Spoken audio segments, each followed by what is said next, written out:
Are we going in? You're live now.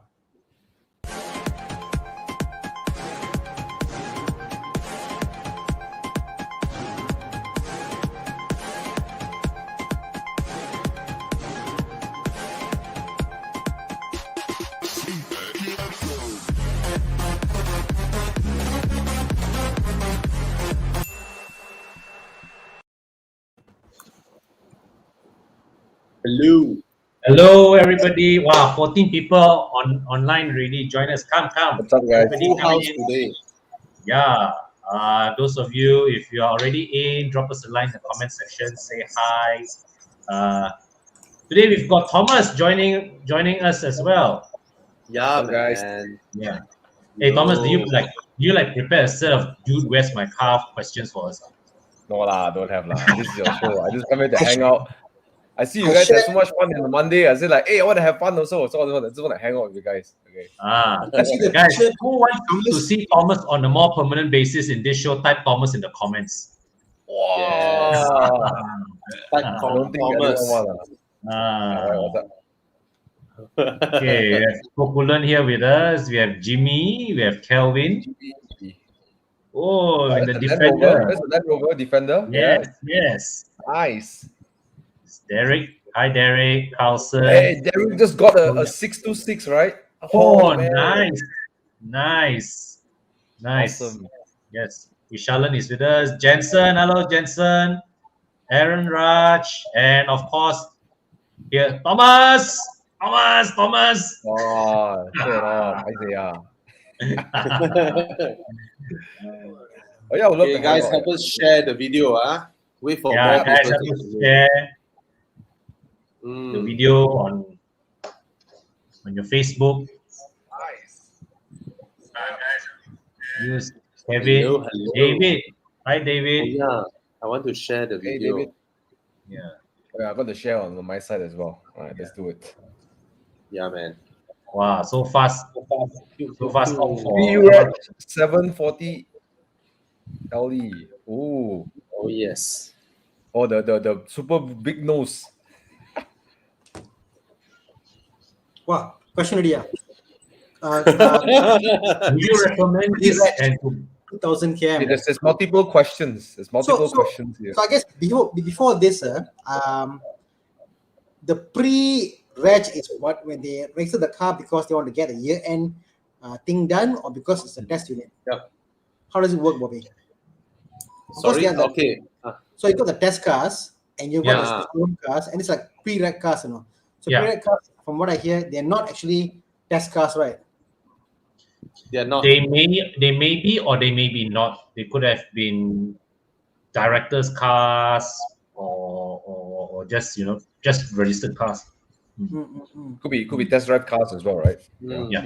But very low mileage, 2000 kilometers, right? No? 2,000 clicks. Can get Okay. even lower. Okay. It's November now. If you don't want to get the car now and wait for early next year to get the car, you save nothing. Yeah. They won't. Yeah. They won't because your car is already produced this year. Yeah. And if it is pre-reg, it remains there in the showroom, with about 2,000 km. 2,000 km is where they qualify for pre-reg to Correct. be sold at a discount. So you don't have to wait. You can get the car. You're not going to get any savings if you wait until January or something, because your car is produced, are you saying March 21st this year? March 2021. Yeah. Yeah. So yeah, get it. 462,000. What's the official price? I call it 600. No. Yeah. Wait. There's a baller of a saving, 30%, man. Yeah, that's 570. So that's like 100k saved. 100K, yeah. Right? 100K, yeah. And if you insure your car at 460,000 ringgit, I mean, we do not know whether you have NCD or not. All right, but assuming you have 55% NCD lah, it's 5,005. 5,000 40% of 5,005 is how much It's about 2,000 ringgit. Oh, But you say like, can you opt for pro mileage, you cannot do it for your first year, right? You only can do it for the next Can. year renew. Can. Oh wow, Can. that's good news. We have That's good news. we have updated Evo Club Insurance, so you can actually get it registered. Yeah. And, Wow, that's good news. under our insurance for first year. Yeah. Nice. So I mean, assuming you have assuming that you have 55% NCD, right? Oh 460,000. no! He said he got no NCD. God. No NCD. Wow, even more Ouch. saving. So Ouch! no NCD, right? 12K. You gotta Ouch! start somewhere, man. Okay, guys. I teach you all a tip. Who's He's oh lagging. this is from Right. Jiang. Okay, I think I know what Bobby's trick You is. You register go a very cheap Muda. car, you park aside, and just wait for it. You just renew every year until you reach 55%. Yes. Yes. So That's the thing. if you have a few cars, I mean, you just look at it. The cheapest car is at 1,000 or 2,000 ringgit, right? Yeah. You have 2 or 3 under your name, right? You keep them for 5 years, right? Their NCD can be applied to even a Bugatti if you want to. That's Correct. the loophole. Correct. You're gonna save a lot of money from that. But look at the bright side, Carlson. If you got no NCD, right? Your savings is 4,800. That pays for your road tax for the next 2 years. Yep. Ouch. Looking at the bright side. So if you got no NCD, the only choice is Evo Club Insurance, Get Evo Club Insurance. Yeah. You get to save 40%. You can't save 55. You save 40. Mhm. All right. Yeah. Okay, guys, please help us share the video. Tag your friends if you're on Facebook. Get more people coming in. All right. Before we go to the show, Bobby. yes. Okay, sorry. I saw a comment from Jason Un. He visited the show last 2 weeks about the Mazda 6. Yeah. Did you see that? Your uncle say Mazda 6 spare parts susah cari. What susah cari? Just go to a Mazda dealership. That's it. Yeah, no. Who asked you to Engine cari is your own the spare part? same as a regular Mazda as the sedan. This is one thing that I couldn't understand. This notion of chari spare part. When was the last time you chari a spare part? Right? You just drive your car into the dealership or the workshop, right? And then they order the parts, and then you get your parts. That's it. It's very simple. Ask your uncle to come and see me. Only if you're dealing with a car. He's a legend because he actually used the case that we tabled and negotiated with his parents and Rather than getting a Vios or a new city or Vios, then getting a Mazda 6 wagon. Yeah. All right. I know, right? Anyways, Good try. Ouch. Okay, sorry, just want to bring that up. Parents trust him more. You look at all the movies, all uncle up to no good. Yeah.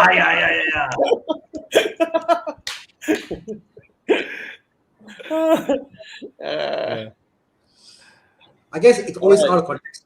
I mean, like Sorry? all the uncles and co of a different generation, they from an era whereby they don't know how to use the internet, they don't know how to find parts.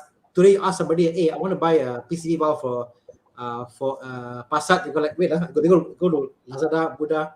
They say, oh, you know what? This is the price, and how much will you be? So today we're living in a day and age that can find all the parts in the world. Can go get one. Right. Yeah, I mean, I got an MGF, Bobby, and the MGF parts, obviously, I was talking to the guy in UK and was saying that you guys are terror. In UK itself, we find it difficult to manage MGF. You are in Malaysia doing it. I say, what to worry? I give a call to UK, I import the parts in, and it's there, and exactly, and that's it.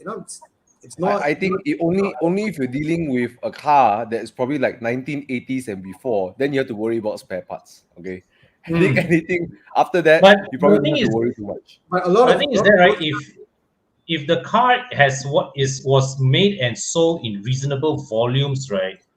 Somewhere out there is a spare parts supplier having a business case to make Okay. parts profitable for these cars. Guys, I just typed in my Google search. I just random. I type Ferrari GTC4 Lusso power window switch. All right, Chiang, show the link. I just type it in my Google search engine. All right, and then Chiang, show the page up to everybody. Bugger. Are you able to come? Show it to everybody. Show to your uncle. Very hard to find, huh? Falali also can find. Immediately, you get the picture, the 22 diagram of where pounds. it is, and it's 21 pounds each. Yeah. This is a Ferrari GTC4 Lusso power window switch. How? Right.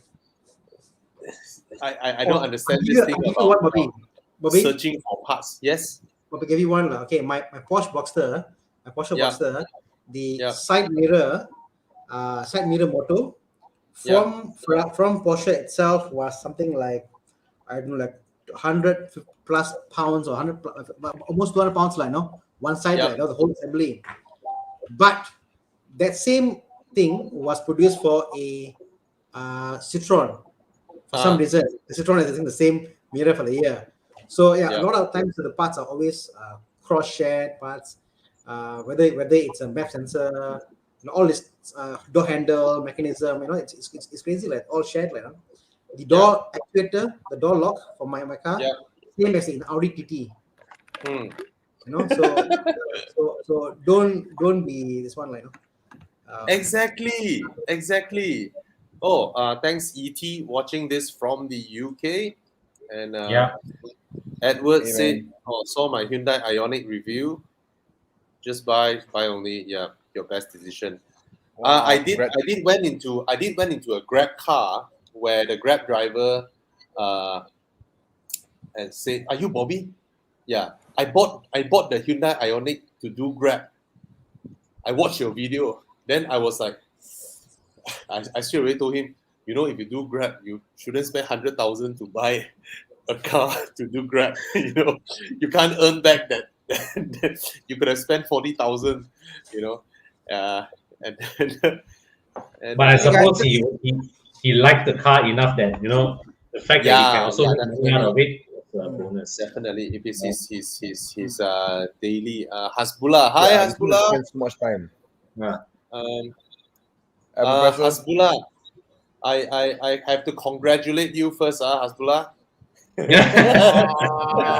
come you know one? How come you know all these things? But we congratulate him first.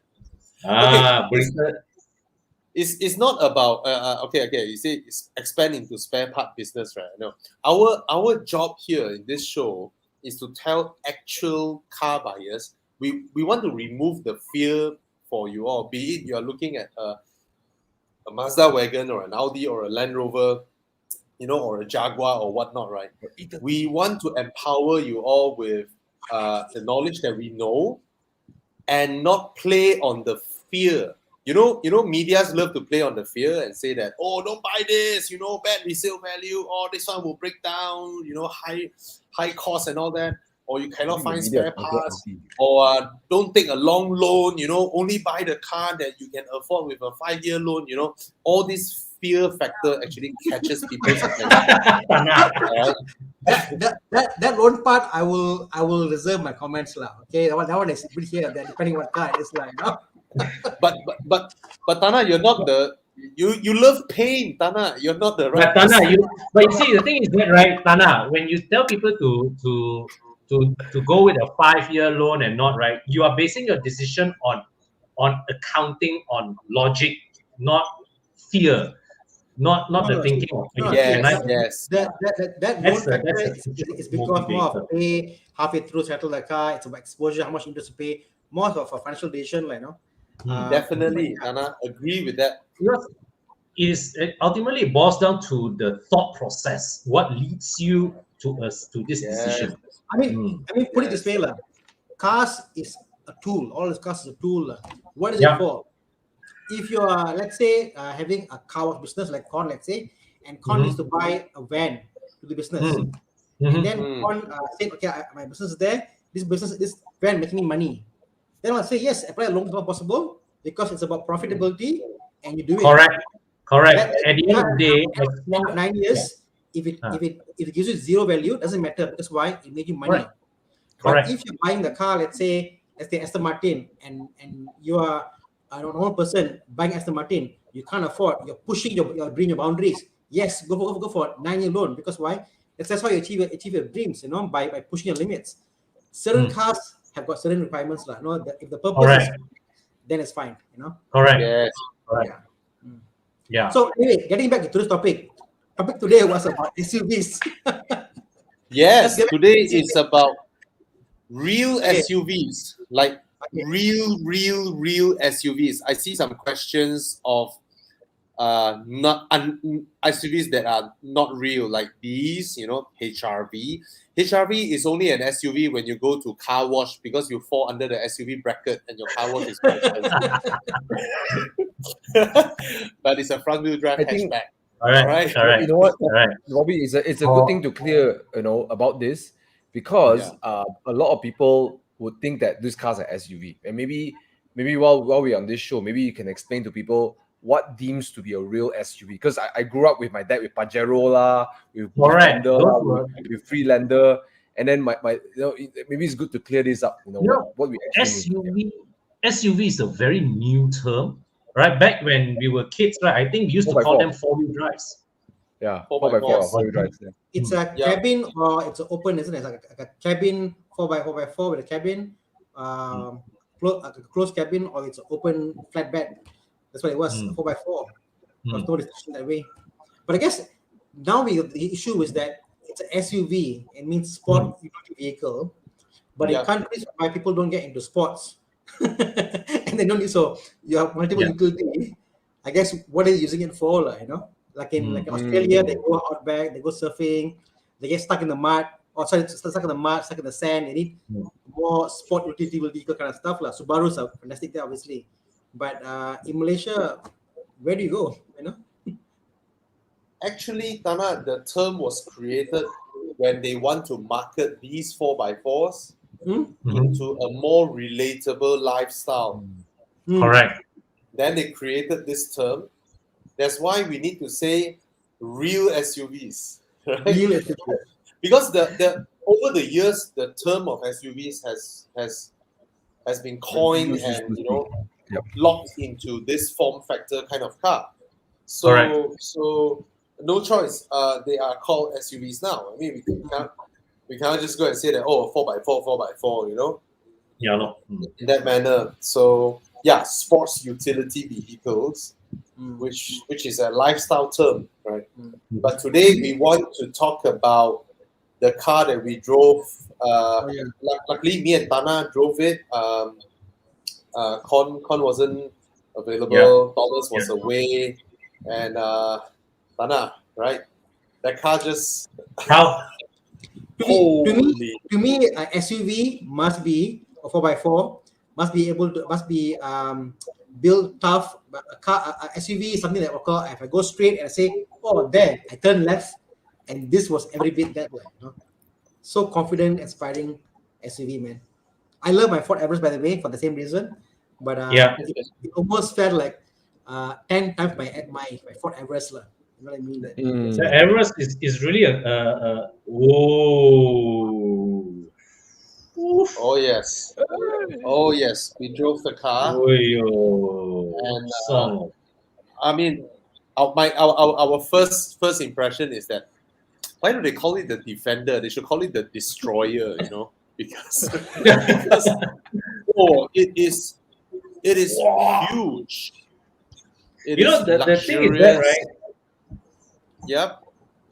And I like SUVs, right, with this kind of boxy profile and the rear tailgate mounted spare tire. I think that has been the image of proper rugged go anywhere SUVs from when I was young. Yeah. Right. I mean, it's the form factor, like, to me, the form factor that works to do those kind of things what I want to do. But yeah, fantastic. To me, I the way I see this vehicle is more, it's like a XC90 on steroids. What if XC90 we went to the gym and suddenly said, enough of being in the city, I want to go out, I want to do all this stuff. I want to be an expression. I want to do all this beautiful stuff and really be me. That's it's an XC90 on steroids. That's the best. Hey, but how big is this Defender? You guys were testing it that day. How big is it compared to say it's Defender? larger than an XC90. Huh? It's huge. Look at it. This is next to a Land Cruiser. Yeah. Makes Land Cruiser look small, man. Wow. It's huge. The Defender has put on some weight, Yeah. That is an understatement. Oh, it is that Thomas, it doesn't continue the lineage of from what I see. It isn't a lineage continuation of the Defender. It is using the Defender's heritage and story and history as an ideology and branding to create this luxurious top luxurious hardcore off-road SUV. Nice. Yeah. So does it run on a monocoque or is it a leather chassis? It is a monocoque, but it is stiffer and stronger than whatever leather. Traditionally, when you think of 4x4, they always come with a leather chassis. Like they correct. Monocoque, yeah. Wow. But interestingly, at the same time, like this one turned to monocoque, and the new Land Cruiser turned to monocoque as well. So I think they are able to. Damn, this really tough. This picture really puts some perspective, man. This thing is huge. It is. That's why the cover image where we put this car and the Land Cruiser and the G-Wagon all together, because these are your luxurious, go anywhere, do anything kind of top rung SUVs. But the thing is that, right, when in pictures where we see the Defender in isolation, the proportions are still very much like the old Defender. So when I look at the pictures in isolation, the impression I get is it's only slightly bigger than the previous one. It doesn't give me the impression that this is the size of a Land Cruiser. Yeah, it doesn't look so big actually. But now that you look at it, wow, man, it's huge, man. Yeah. Apart from not being as tall as a G-Wagon, it is in every way almost as large, if not bigger. It is big. Well, that's huge. Yeah. Yeah, it's probably way bigger than G-Wagon. Yeah. Just now, Tana said it looks like an XC90 on steroids, right? I felt that it looks like an XC90 with bulletproof vests on, like the bomb squad kind of. It's like we went to the gym and put on steroids inside and that puffed up. Yeah. Because the ride comfort, it's fantastic. It's it's comfortable. I would expect it not to be comfortable. I mean, like extremely comfortable. Wow. Now you see right now, the old Defender, when I say old Defender, I'm not talking about the old Defender, I'm talking about older, like the 2018. That was when you go over humps, you can feel, and everything was rough and half, and it was like power was very low power. This is fantastic, bro. This just pulls and pulls, and the sound is fantastic. When I was younger, these cars, right? When you go into bumpy roads, because my dad's a timber logger, right? And timber factory, right? So we go into jungle, right? It used to bump so hard, I can fly and hit the ceiling. That's in the real estate. When I was a kid, right? It jolts so bad sometimes, right? With no seatbelt, I can fly, my head can hit the ceiling. Then my dad will scold me, hey, put your seatbelt on. That's one thing, Bobby. With the old Defender, I never got the idea of the Defender because the Wranglers were fantastic. Wranglers it goes off-road, but yet also has that what we call off-road capabilities there, and it was more comfortable. But the old Defender, for back then, it was fantastic. But for today's era, it is no longer comfortable. And that's why I think what they done now is, I mean, to me, well to understand, but I can see why to make it comfortable, everyday. The old Defender is so charming. Wow. Oh, it's charming, of course. Maybe I got so much memories in these cars. You can't go fast. Maybe that's why. You can't. I think the old Defender is not an SUV. It's just UV. It's just utilitarian vehicle. It's not meant to. It is supposed to be made cheap. Cheap to repair, cheap to fix, cheap to run. Yes. That was cheap to build, cheap to buy. Correct. Yeah. But down inside, I wish they hadn't called it a Defender. They had to call it something else. Because I think this thing is like a whole new. Yeah, it's a whole new platform, it's a whole new concept, it's a whole new product by itself. It's not almost nothing like it. If they don't use that name, right, they cannot bring over the story. And I think the story part is, I mean, an example, there are, the like Breitling watches, they use, World War II planes and all that, right?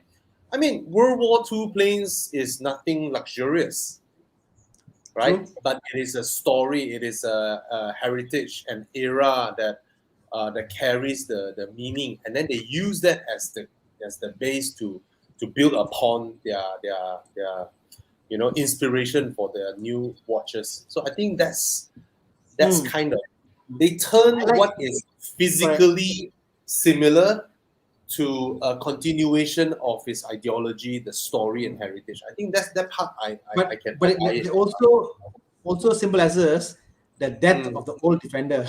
You know what I mean? Yes. Yeah. Yes. In one part, it creates that it's gone, no longer there.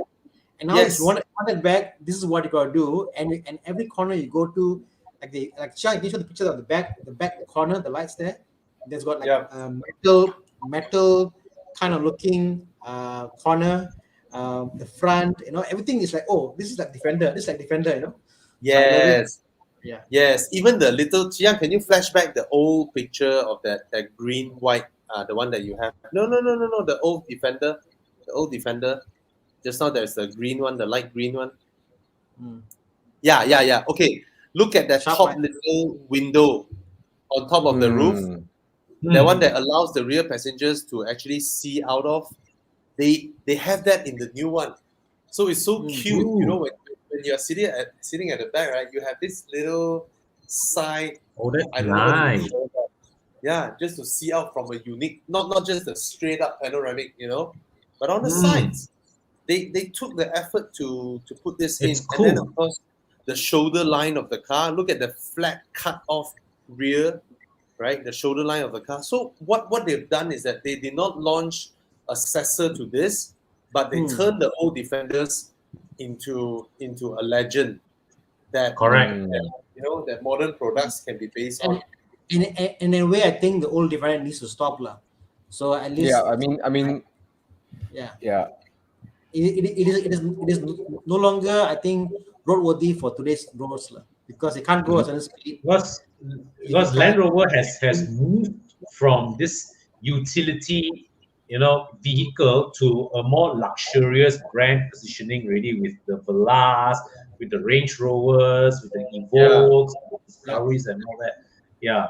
So it makes sense for such an iconic name within their heritage to move in that direction as well. Yes. Look at that one, handsome.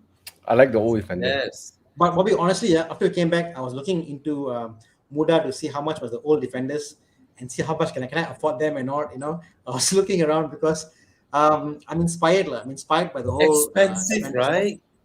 200 prices went up. Yeah. Prices went up. The previous gen, not the old school one, the previous gen one. The old ones. 218 Defenders are going for 250K. That's around there. So yeah. But I recall so much these cars. But what was really impressive for me, I know I'm going to deviate a bit, but it's about Land Rover as well. When my dad had the Discovery, I think Discovery was a more comfortable car, and my dad drove it to KL a lot, and it fetches in KL. But every time he would go in the jungle, right, and you think like the car cannot handle, right? And wait, it's 45 degrees here, or maybe sometimes I'm like, that we're gonna flip. It's like, no lah, okay one. Let's go. Yes. This way, that way, no problem. And I think Discovery was for me like the first time of all the 4x4 we have at home. It was the only car I didn't complain going to KL with. But the Safari, oh my god, I hated the Safari. Bumpy as hell, right? What is it? We got a Pajero, you know, we got but the moment my dad hit into the Discovery, I was like, wow, this is so nice, so lovely. Yeah. Okay, Yeah, Thomas, that was so good. this Defender in terms of the ride comfort is similar to the Discovery 4. All right. It's very comfortable. All right, air suspension and all that.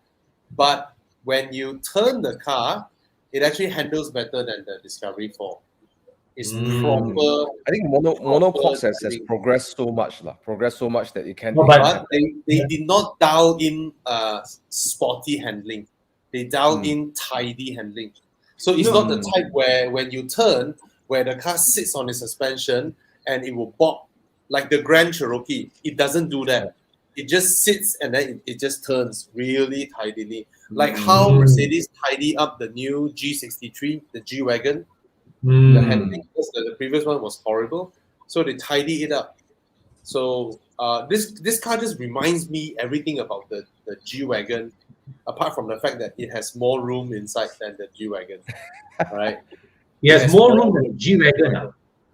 You know, it's more spacious. The G-Wagon is very tight one. The insides of a G-Wagon is really tight.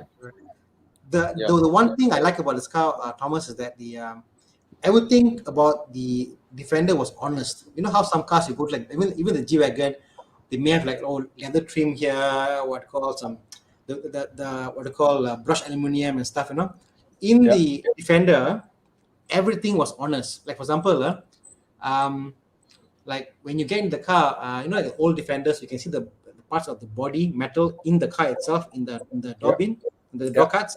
You can see the exposed body inside the car. It's a door bin itself, so it's very honest in that way. This car has got zero piano black because what it's meant to be. You go outside. You're gonna be in the woods and stuff. You know, no piano black here. Rubberized matte wherever it's required because it's going to be, you know, it can hold the stuff and not jump around. So this car they built it to take abuse also lah. No, it's like everything in the car corner. Like for example, you know, it's the footwell there, the footwell. See the carpet there? Then the carpet has a plastic bed, right?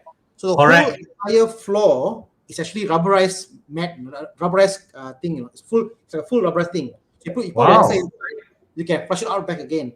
So the concept behind the car is almost like we don't want to put any fancy stuff to make it fancy lah. What's it fancy? You know what I mean? Like if it was a Mazda, they put leather here, leather there. You know? No, this is meant to be a car that's built to do stuff like, you know. That's what it is. You know. Oh, very nice. Very refreshing. Yeah, very refreshing. I mean, every corner of the car is fantastic. And you know, it's almost charming in the way they lay out all the hardy plastics in there. It's quite obvious that this car is built for rough use. I mean, there is hard plastic. There is not hard plastic, hardy plastic. Yeah, but the thing is like, you know, like every corner here, if I were to count the plastic over here, is like one is rubberized, one is soft, one is hard, one is every corner. They took a different type of plastic, you know, or different of leather where of hand touches. So imagine how to, you know, think about every corner of the car and do it. I loved it. You know? I mean, they anticipate the driver would have boots. You know, they step out from the car, they go on the road, they step back in, and then the boots start, and you kick the door, you kick the footwell. You know, because your boots are big, you know, and stuff like that. Yeah, I can totally imagine going to, you know, muddy or yes, of course, less all it's in the brand like Land Rover, right? Yeah. Hey, I want you to look at the steering wheel, Thomas, Con. Look at the steering. Since you guys haven't drove it yet, right? The steering wheel, the white color part. You know what it feels like? It feels like those cast iron intake manifold material. Wow. Yes. It feels like that. little Wow. touch, you know. It's very nice. Nice. It's very nice. But The it's whole nice. They feeling give you of- that sensation you're holding something really tough. You know, again they play to Yes, the yes, sensors, yes. and I think designer has did a good job by even like material selection. Oh, Sounds yeah. like they did a great job. Oh, Yeah. Very good job.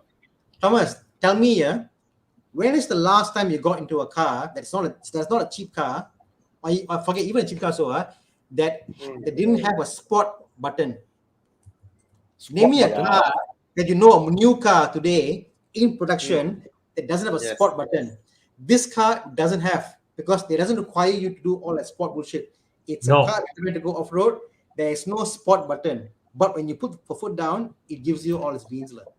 Very honest car. Very honest car. Mm. I was surprised with the But for 2 liters. 800K, is it worth it? Okay, Thomas. Yes, lah. After we drove it, we immediately felt that this car is 500K cheaper than the G-Wagon.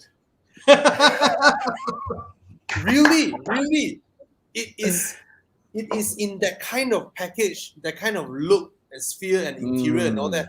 Okay, but albeit it did not go into the fashion cult icon yet, right? Because this one, all the rich people, All the rappers, all the and all that, it didn't go into that sphere.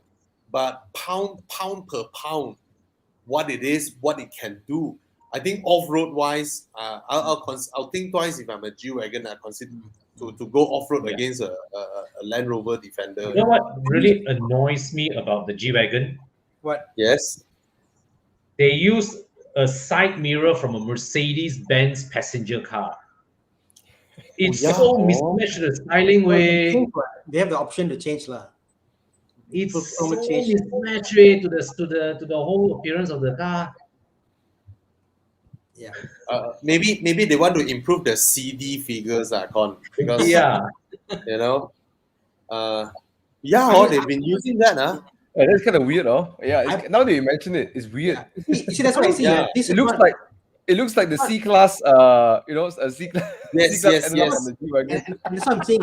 The G-Wagon wasn't designed to be an off-road mindset. It was more for passion. You should see the interior. It's very basic. And you can find parts being from a W205 C class on the dashboard. I'll put this, Thomas, in the same way as, like Yaris GR set a new kind of market almost. Like it's a new market. It's a new product almost, like, the Defender is almost like it is all new place. Like. I don't see anything comparable to the Defender. Whole new market altogether. Buy. Asmullah say cannot unsee the side mirror. You're right, man. No, I just Googled, I look at it. I cannot tahan, man. I say like, what are they doing? But if you see all the Pin My Rides vehicle on the G-Wagon, first the Tuka is the side mirror. They put the metal chrome side mirrors. Can't ruin the G-Wagon for all of us. I mean, I wasn't a coming big fan back of to G-Wagon. Yeah. Sorry, was that Thomas? No, I'm never a big fan of G-Wagon. Sorry, continue. I mean, we're like coming back to the price that you mentioned, right? If you think about all these like full big size, fully equipped hardcore off-road luxury SUVs, right? They are all around this price range, You look at the Land Cruiser, it's $1 million. Yeah. The Land Cruiser is $1 million, bro. Right? The only reason why we say the Defender, why the Defender cost 800K, startles us, is because the previous Defender was like in the 200K, 200K price bracket. But that was a pickup, right? Pickup.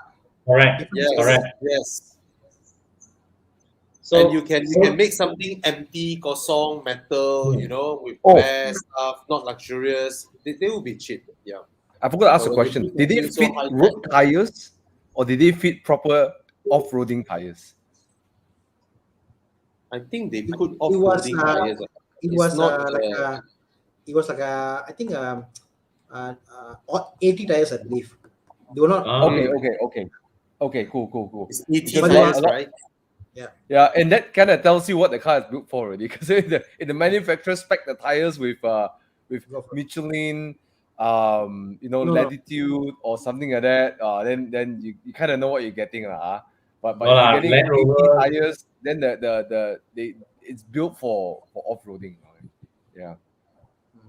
This is the old way, but yeah. This is the last version of the old one. Mm-hmm. Oh, yeah, the This is the reinforced one with the aluminum. Ford engine, I Yeah. think. Reinforced aluminum doors. I'll be a fan of these old Defenders if they were very cheap, but in Malaysia you can get a pickup truck and it's much cheaper, much more comfortable. This is more of a romantic ideal, This is what the boss of the estate would drive in the estate. Okay. Panamera Helens, Yes. Drive in like the orchard. My dad's in a planting business, well, orchard, right? So the boss would drive a car like this, right? But but let's be honest, the car that commonly enters the estate, you're looking about the common pickup trucks. Yeah. It just have a ability to be abused and replaced anytime you want, Bobby, to show you how serious I am, I went online. There are about 4 or 5 old Defenders are for sale, old ones. Cheap, but unfortunately, you can't register on the road. It's for like off-road use only in Cameron. Yeah. Kebun, right? Kebun use. Quite cheap, but the prices are very different, 17K, 20K for that. On the road one, 200K.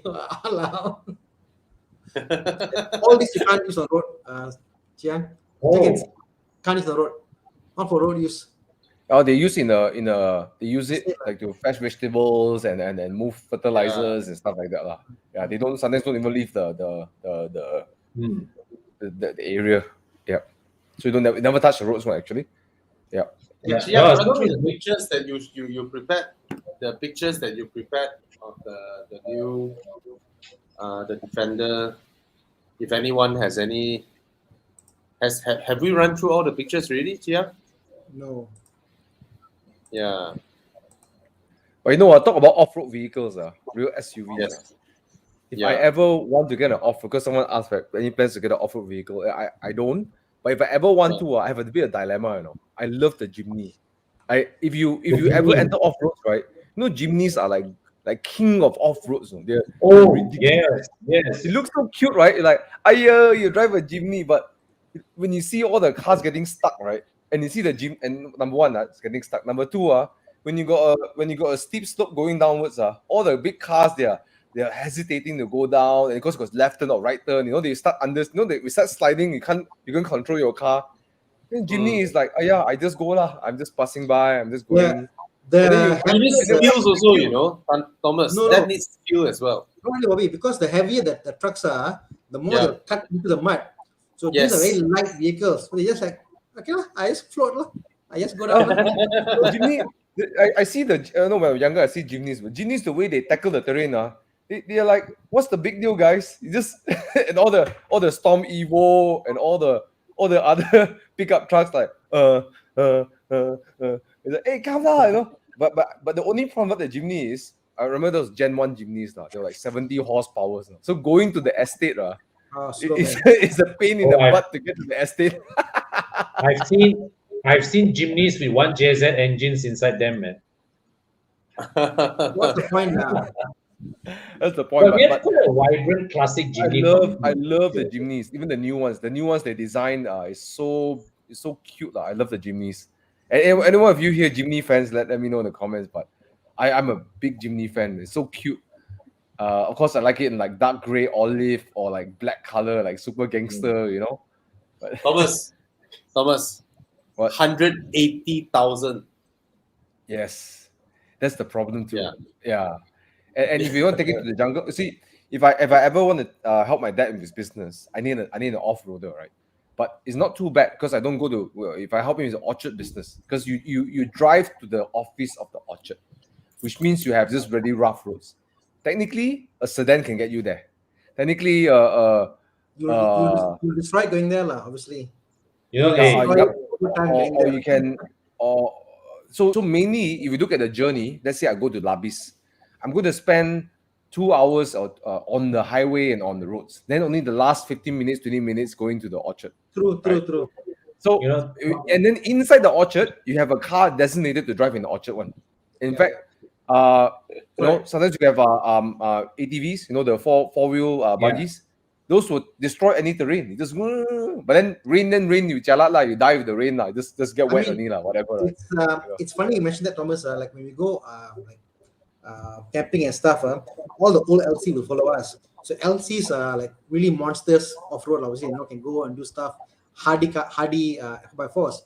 But the Land Cruisers, the problem is, it's like they're slow. The old ones are very slow on the road.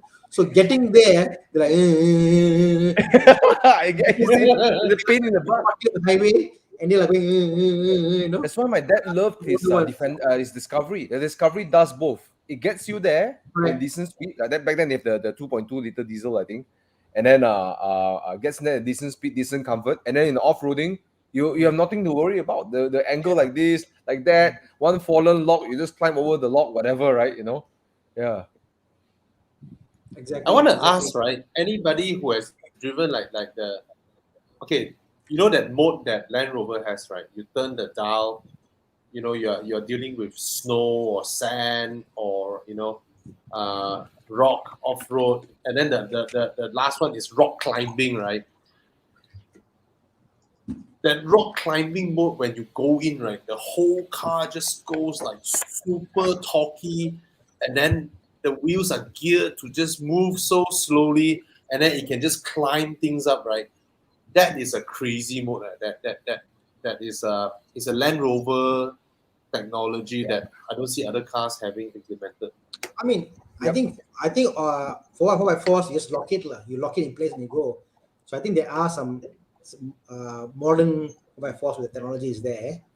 Yeah. But it's more of, I think, like you talk about hill descent. So the other day we drove the Peugeot 5008 and I went to Sramban, and suddenly I went to a temple, and temple went uphill, damn steep, Bobby. I was like, shit, how do you get down? So on the hill descent. But today's technology there, it will help you control, foot's off, it go by itself. So I think it's coming to all SUVs, that the one is there. But that one is brake-based. Correct, yeah. And then obviously now the D-Max and the off-road, the capacity is there. They're getting better and better day by day. It's so cool. Yeah. Back in the days, it's just using your clutch and using your throttle. But it's not easy, when you want to like slowly climb up a rock, right? Correct. For you to modulate the throttle is really difficult, especially now with modern small turbocharged engines, right? It takes skills, Land Rovers foot off, and then it just goes up like that. It's just magic. That is really amazing.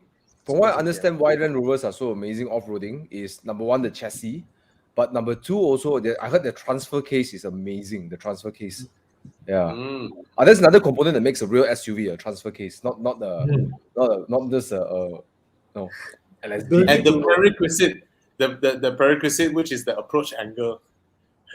Tana being a proper off-road guy, that's the first thing he was like, really? The approach angle of this, what was it again? It was like 40 and 38, 40 behind, 30 behind, 22 the center. Yeah. Even at stock, at normal riding height, as if a normal like a town driving height, it's almost same as a 4x4 like D-Max or Titan, or not Titan, Ranger, whatever. And that's crazy. And then you think about that, one part I didn't get through was weighting capacity, bro. Weighting capacity of Ranger, how much? 500, half a meter. 600, I think. Yeah, 500 or 600. 500, Guess how much is the weighting capacity of the Defender? 900.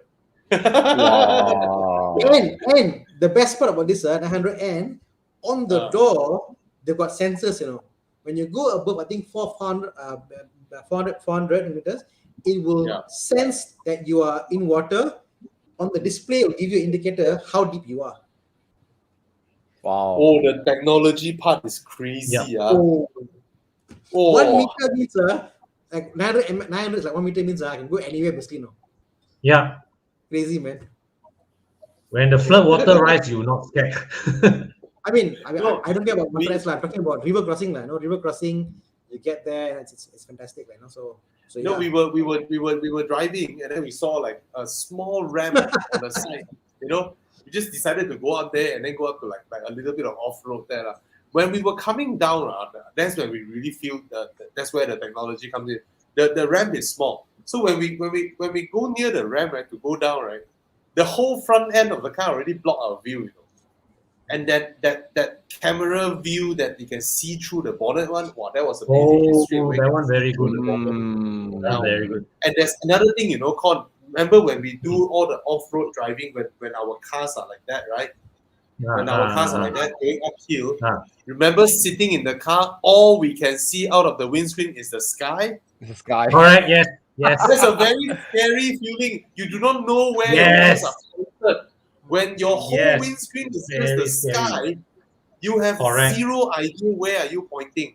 And to be able to use the screen to see the floor of the car, to see past the you bonnet, can't right? see the road. It's not even the vision.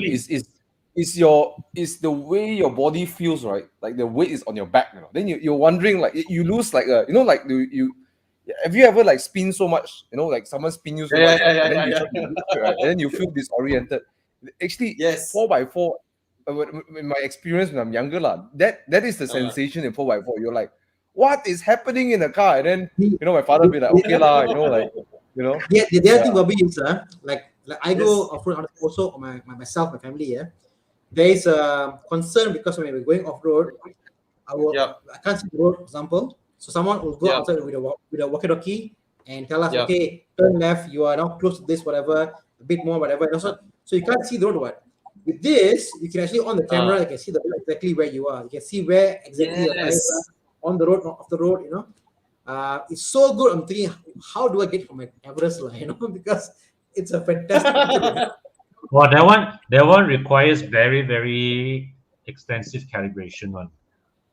What I like is this, you see, Con, we've experienced so many cars, right? And the British, they always amazes us with their sophistication, right? They always come up with like it's like, how the hell you thought of putting a glass on the Rolls Royce and then you put some artifacts behind, They can always come up with this kind of stuff like Jaguars, you start the car and then the aircon vents turn, or the gear lever rise up. Or the gear lever, The British has always been really, really good with all this sophistication. On the Land Rover, what I see, right, the Defender, right, or in Land Rover in general, they are using that thinking of sophistication on technology now, right? On like Range Rovers and Velar, you have the screen and then you have the dial that floats on top of the screen. You're like, how the hell this works, And then the cameras and all that. Can I share a 1 minute commercial? Can I share a commercial from the Defender? Come. I had this on my video. I just see this live. Please do it. Take 7 action. Introducing the Land Rover Defender. It has an iconic shape that never fails to make an impact. Made for adventure, the Defender will stay composed whatever the day throws at you. And if you venture off the beaten track, it remains assured, no matter the circumstances. Designed with purpose and tough enough to take on any unexpected surprises. The Defender is as at home, on the road, as it is off. Wait! Great, let's go again. Wow. Oh my god! I saw this commercial. I was like, okay. In actual reality, no one flips their car like that. No one aims to flip their car like that. Okay. No, but this was for like a James Bond thing, and this was the V8 version of it. And I was like, my god! And I was seeing the behind the scene, and they said like they actually did that. No, they flipped, retake again. So the car went through hell and back, again and again and again. Very impressive. Very impressive. They really, you can see that they really tortured the cars in the ad. Yep. Epic commercial. Yeah, exactly. No, you know what I was thinking? You got to go see the behind the scene. Behind the scene, they was talking about it. They got the car during the first stage, and they're like, yeah, they tested lah. everything you see there was real, you know. Yeah, sorry, Bobby. Tana, I'm imagining this, you know, like the James Bond director and the producer and all that. They were briefing Aston Martin on the things that they want to do. You know, we'll jump the car and then we'll do this and then we turn here and then we go under the mud and blah blah blah and all this, right? And then the Aston Martin guy is like, should you guys call in Land Rover?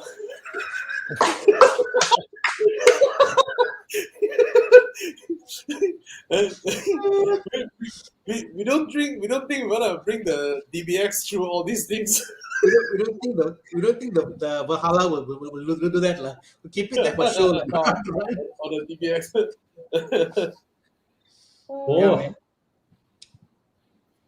Proper. But here's the thing, right? This you look at this image, right? The car still looks so charming, even though beaten up here and there. Those are reinforced aluminium, those doors. Yeah. Right. Yeah. Anyone who hits this car is a poor car, poor thing. But you know what, Thomas? This Defender, right, actually also lives in that fashion cult icon thing that the G-Wagon does. You know, people In fact, I are think buying it for the image. People are buying it for the image. You know, they want that image. Yeah.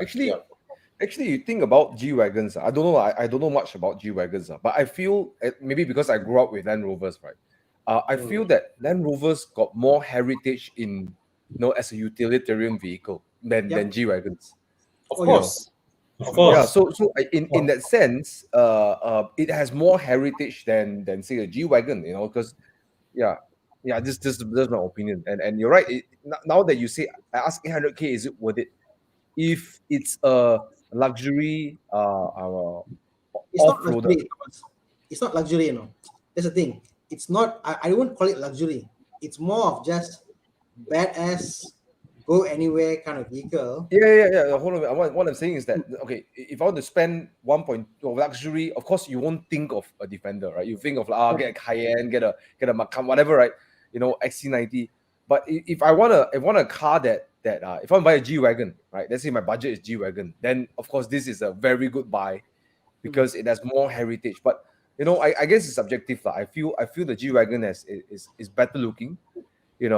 I think it's better looking. But in terms of heritage wise, I think the Defender name does hold a lot of it. And I think they're trying to you can see they're trying very hard the design cues to bring back the classic Defender. Yeah. But Thomas, people accept it, I think consumers, right, can accept, especially the upper echelons, right? The richer ones, because they can accept that things that are really, really capable can cost a lot of money. Case in point, people willingly pay 1 million for Land Cruisers or 900,000, Or that what was that Infinity, that car? The car was like almost 1 million as well, right? I think people understand that fact. That these are really capable stuff. Yeah, expensive stuff. Yeah, man. You must see the other commercial from Land Rover. The guy was hiking, and then he said he got a call or whatever to go somewhere. Then he took a map out, draw a line there. He went there straight, and he just went all over whatever. Then wrong way. Draw another line. He doesn't bother about cornering whatever. Just went straight, like downhill, uphill, whatever. So that's the feeling I get with the Defender. It's more like, point there. Okay, just go through there, no? Doesn't matter, no, doesn't matter. So yeah. Always burning. Okay, let's indulge this topic a little bit differently. Sorry, go ahead, Bobby. What you say? I was thinking. I can imagine if the new Defender, the top, of course, that one is panoramic roof, right? If it has a rack top, that can open up, then you can drive into the river and then park the car there and then open it up and then jump down. I wouldn't discount Land Rover, having a concept like that in reserve to be launched in a year or two time. I don't think you can do that, Bobby. Yeah. I don't think you can drive and park in the river. I don't think it'll work. No, not like a super deep river, but for like wading that floor, it's like Okay, it's like 400 mm, you know, like that, Okay. reading depth. It's very cool. Oh, For a while, you said the UK has a rack top version. Wow, that is cool. nice. That is cool. Yeah. Imagine parking next to the river, and then you climb to the top and you do fishing from the top. You know. Yes. Yes. Oh, speaking about that, the roof rails. The roof rails were so tough. It can take 300 kilos. Yeah. Nice. The roof rails. I mean, like Super badass. in comparison, you're talking about a 100 kg, 80 kg rating on a 4x4 or a Land Cruiser or whatever, you know. This is 300 kilos lah. So yeah, pretty awesome lah. Very cool. Okay, why don't we talk something interesting to this topic? As a safety warning to everybody out there, do not take any 4x4 and park in the middle of the river. That's stupid because wait, I must tell them, like, no, Bobby said this now, and someone would do it, and they're like, Bobby, F you, Bobby, I did it, I got stuck. When you go and park in the middle of the river, water will flow and your car will sink slowly into the river and you get stuck. So you should just time in the river, get out of there ASAP, okay? Don't do it. just telling you right here, don't do it. That's why I say you park next to the river and do fishing. Thomas, okay. Next, okay. Park next to the river. Don't park in the river. Park next to the river. But let's do something fun. Since the Con said, you prepare any dude, where's my car? Okay, I didn't. But let's do something a little twist over here. Okay, if you get to pick an off-roader, what would you pick? No money. Let's say today we do a 7-day trip. Bobby Ang, Tana Krishna, Con, and Thomas Yap. I will take you to my father's orchard, and then you go and look at some of the places that they're doing logging. Okay, we're talking about like forests. Okay, forests. Okay. So which car would you take to spend 7 days? Actually, the Defender looks like a pretty attractive option to do it. Based on your all your testimonies about it, right? It's tough. All right. At the same time, it's not hard to live with like the old Defender. You know, it's like driving a Discovery 4, which we know it's a reasonably comfortable car. Oh, and Con, for you, 7 seaters. There you go. For me, it's so big now. It's so big now. Yeah. I mean, there's an option for 7 seats. But the old school, the original 4-cap Defender, technically can carry more than 7 people, you know. Because the back there you can modify, you know, you can have like the bench, you know. Yeah. You can carry 10 people. I like SUVs where the flat floor can fold out 2 extra seats. Really like that, you know. Yeah. Okay, Thomas, your question. Is it a car that I buy myself, or is a car that I can borrow? No, you. Someone lend me. Okay. Oh, good question. Buy yourself. Buy myself. Buy, is it? Is it a car? No. Okay. Don't do it. Okay. Sorry. You. Okay.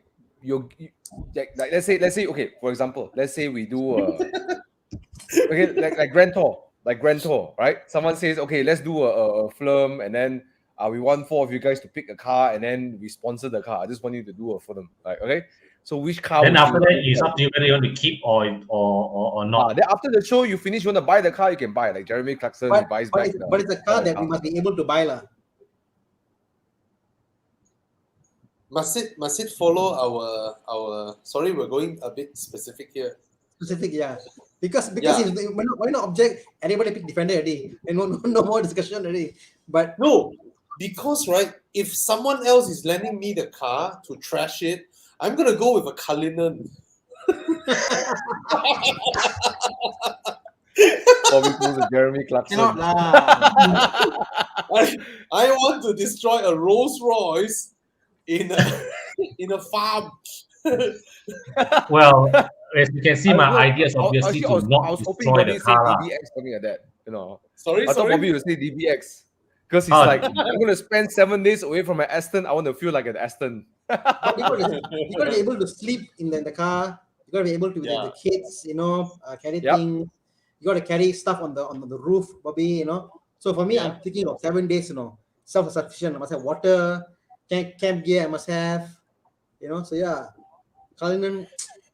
Well, I guess the Cullinan does Hey, have a Cullinan, size. you can spec it with that rear rotating seat out there and then have a cup of tea. And the kids. Actually, I wouldn't have expect a anything bottle else. I thought Bobby would pick something like a DBX, but I guess the Cullinan does fit in that realms of expectation for Bobby Ang too. Okay, so Cullinan. Okay, Tana. Okay, I mean, I say like for me my Everest is my go-to vehicle. It does mean everything I want to do. I'm happy with it. But if minor object, the Defender, Yeah, if it is something where my financial gearing allows me to purchase realistically, then I can only answer that I can only reach the Defender and nothing more. That means if I sell off everything, it's like, But okay, we talk about Converse. Which one would you pick? I mean, I think the Defender is a very cool choice, right? And it's it is something that it will take the beating. Not so sure about the Cullinan, to be honest. No, the Cullinan is someone else's money. I'm gonna. Okay, but interesting. Even though I have the financial gearing to get, like, say, a Defender, right? I still wouldn't get it. If I hold to pick a trip to go with you guys, I'll buy it. I'll buy it. Sorry, Tana. What is it? I know, but you know what I'll do? I'll also buy a Jimny. You buy a Jimny. Hey, that's not a bad choice because I've seen how these things. Because when you go off-roading, you want as minimal stress as possible. Okay, you want a car to be able to tackle. Okay, and I faintly recall seeing cars rolling down to like pits and stuff. It's not fun. Okay, it's not fun. Okay, you want to have more ease. Yeah, Thomas, when the Cullinan doesn't belong to me, I don't have stress as well. No, it's not about stress whether the car will make it or not. It's whether you will make it alive or not. Whether will you be okay, right? No, when the Cullinan breaks down, we know we have Thomas's Jimny to count on. The Jimny cannot pull anyone out. The Jimny cannot do anything. It's for you only. But one thing I understand is if I was single, me or wife, yes, then I'll get a short wheelbase, maybe a different 90. Jimny, something smaller, is the way to go. Smaller is better when you go off road, definitely. The thing is this, Thomas. The thing is this. We can have the cheapest Thai food, right? But you brought me to a place where the pad Thai is 90 ringgit. Right, Thomas? We had lunch the other day, that place. 90 ringgit for pad Thai. It's like, so the cheap one also fills the stomach, actually. Put it that way, right? There are good ones, right? Especially that Italian restaurant that you brought me to. My God, that pizza is it's very nice. My God, we have to go there, Tana. We have to go there again. The other one is called Via Pre. The other one is Via Pre, which is slightly more expensive but better. Okay, back to the topic. Yeah, sorry. But what I mean is this. There are 6 ringgit spaghettis in Pasar Malam Taman Tun as well, But the thing is, you brought me to one of the best. It's like, All right. We're 1 hour in. All right. Let's. Which Italian restaurant it is? The one that Thomas brought me to. For more information on where to get brilliant Italian food, do ask Thomas. And for those of you who thought Thomas is someone who can clean cars really well, I tell you, when he start cooking, right? Wow, all of us men also feel that we want to try being gay sometimes, What the hell is that? This guy really, man, when he starts doing that, Yeah. Bobby, it's the same feeling I get when I see you and Cass together. The other day in CC, right? My wife went like, see, Bobby, ask Cass, are you hot or not? Cass, I want water or not? make me feel bad. I came back home. I said, wow, Bobby is so sweet, you know. He asked, come, here's very hot. Here, I'll hold the umbrella. Hey, come, are you okay? Not okay. Listen, I came back, Bobby. Tell you, my sam turun lah. You know. So people like you all spoil the market, you know. Spoil market. Bobby Young and his wife. Oh my God. You know, I wanted to ask Tana to give a reply. Like, you cannot give a refund, but actually you can lah. Today you can do refund lah. You can refund. I want to ask Tana to tell the wife, hey, sorry, no refund policy. You got me already. But technically, there's refund policy lah these days. They cannot play. They want your wife complain, say you didn't hold umbrella, you better hold the umbrella. All right? It's better man. Because the umbrella is right inside the door. Right? Okay, 1 hour in. Chiang, let's have a little break, and we'll come back in a minute. We get some drinks, and we continue with our car buying guide Q&A, and I guess we're done with our real SUV discussion today. All right? We'll be back. Quick break. When I switched to Pro Mileage, in my case, I got 46-47% of savings for that car. Pro Mileage was the only one that gave me 5,000 extra value to cover, yet still cheaper, a lot less. Turn up!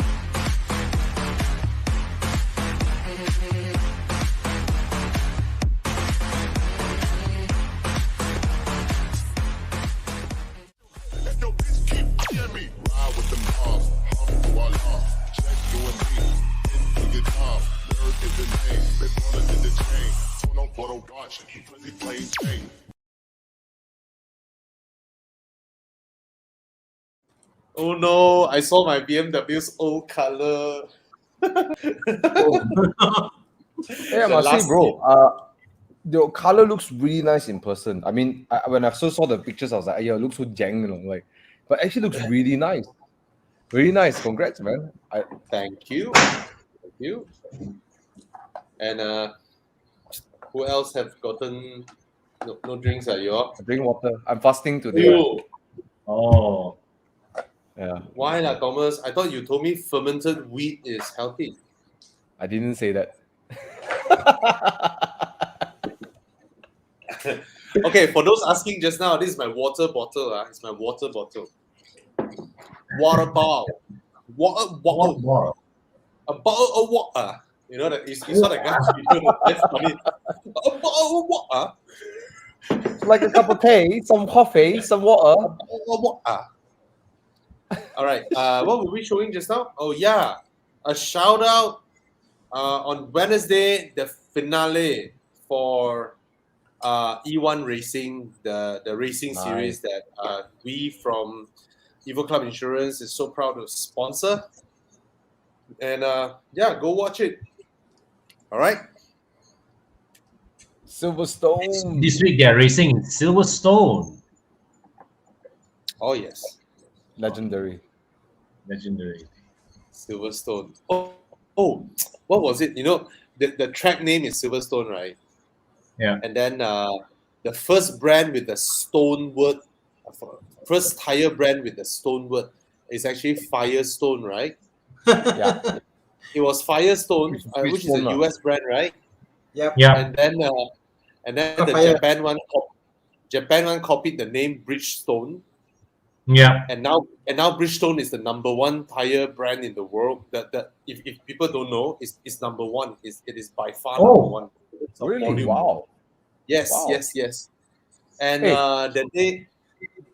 the day I saw Roadstone.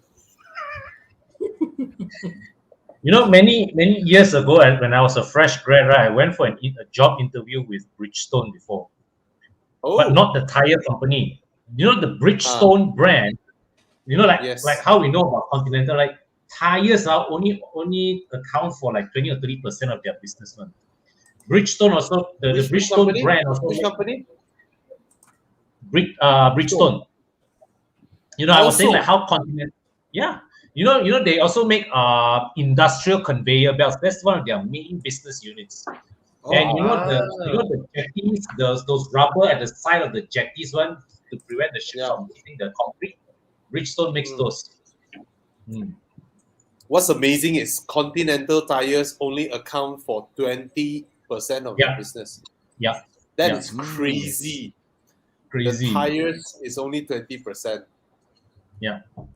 But the tires is what carries their brand name to the public consciousness. And Continental hires as many software engineers as Facebook or Google. Wow. That's crazy. For all the ECUs, they do ECUs. Yes. You know, all the so-called new tech that we see in cars today, right? We've actually seen working prototypes when we went to visit Continental's plant in Germany, like 5-10 years ago. Autonomous driving systems, car wireless charging systems, and what else? A lot AI stuff, communication stuff. They even show me what before, you know, Thomas. They show me, right, how they can play sound throughout a car's interior without using speakers. So they use the roof, the vibration of the roof, the vibration of the A-pillars, the vibration of the door panels to actually generate music. It's crazy. It's crazy. Yeah.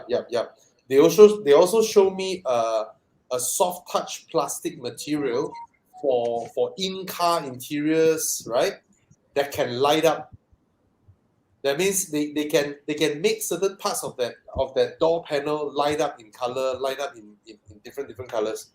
It's crazy.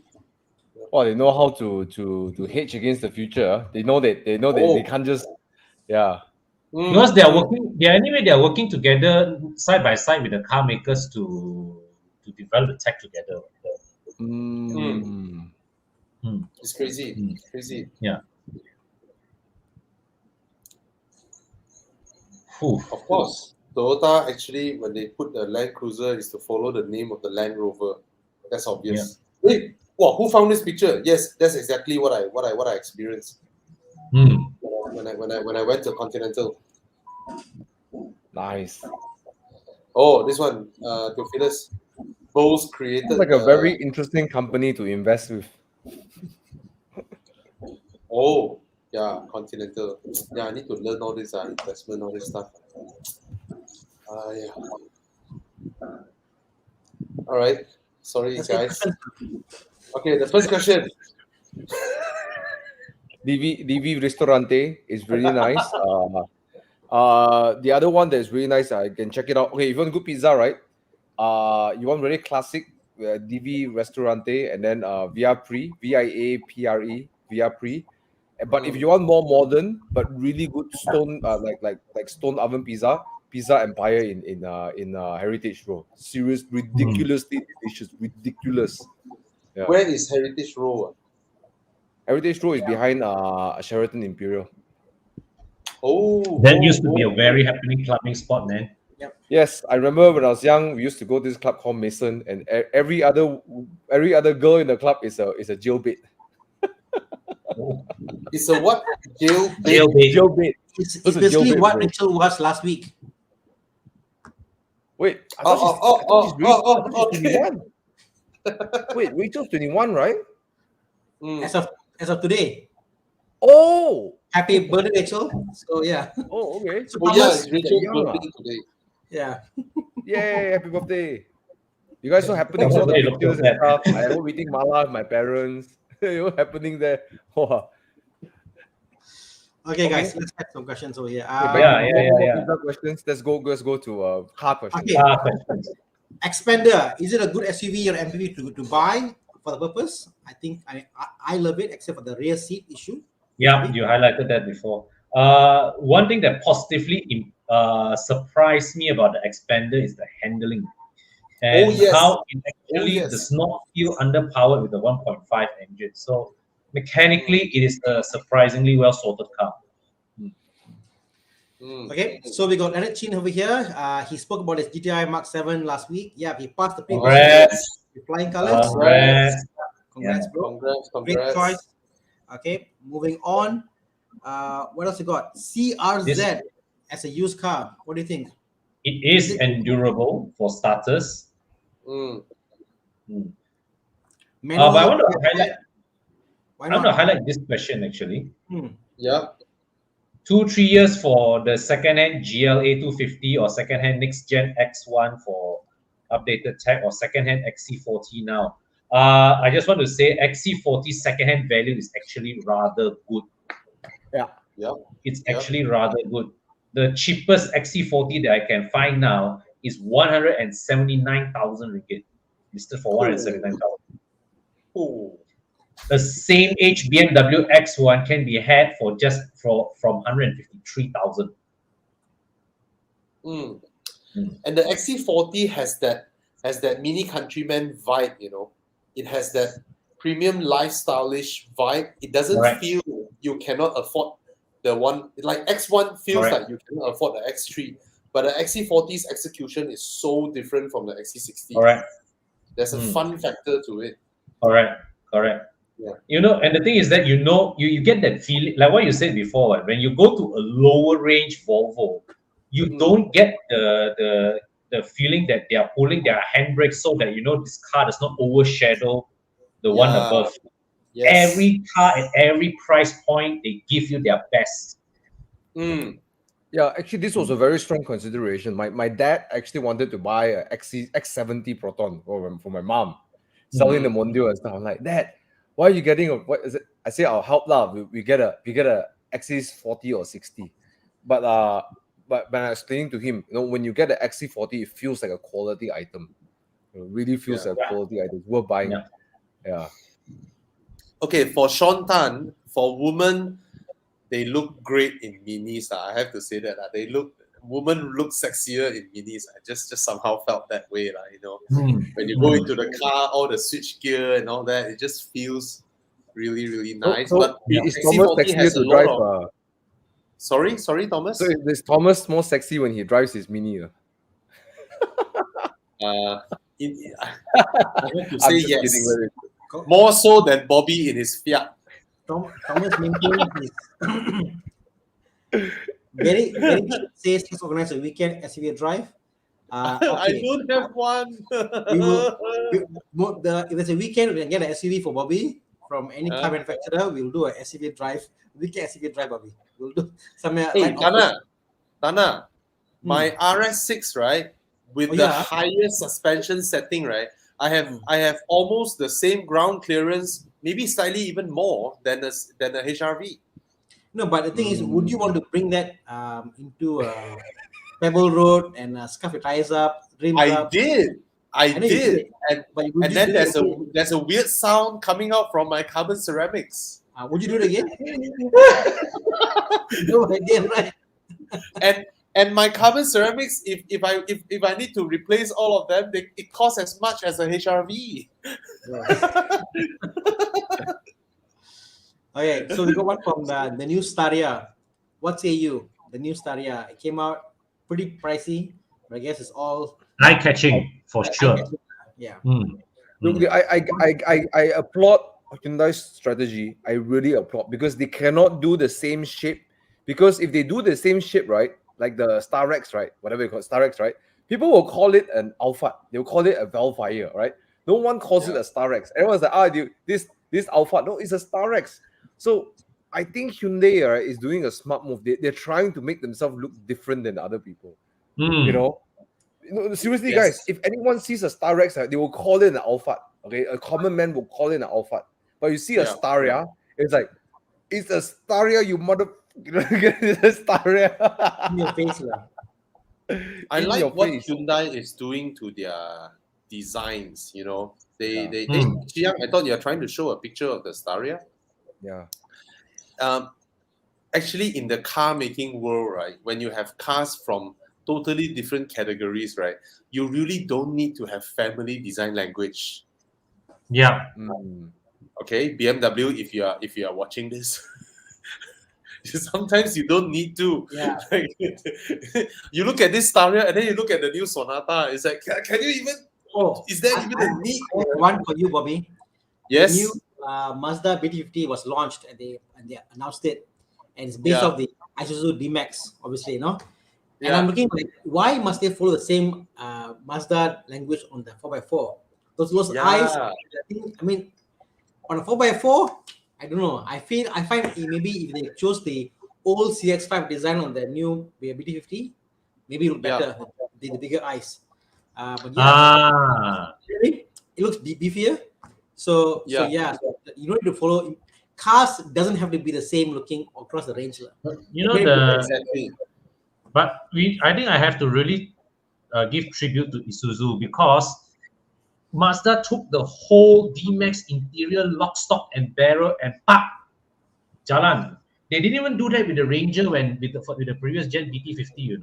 They changed a bit, actually. They changed the color, the leather here and there. No, but the whole shape of the dashboard is, from as far as I can see, is exactly the same as the D-Max. But when we drove the Isuzu, you were saying like, wow, this feels like very premium, like a Mazda.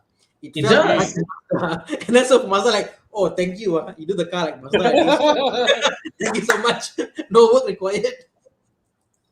So yeah. Speaking of that, right, Tana, you are the first person that pronounced Isuzu. Isuzu, yeah. I was processing. I was like, oh, okay, he's saying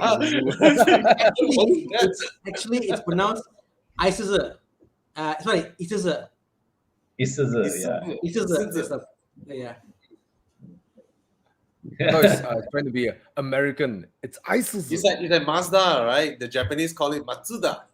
Matsuda, Matsuda. Yeah. Isuzu. Yeah. Once in a while, I get like the whole Porsche and. Oh, Porsche this is good. My brain.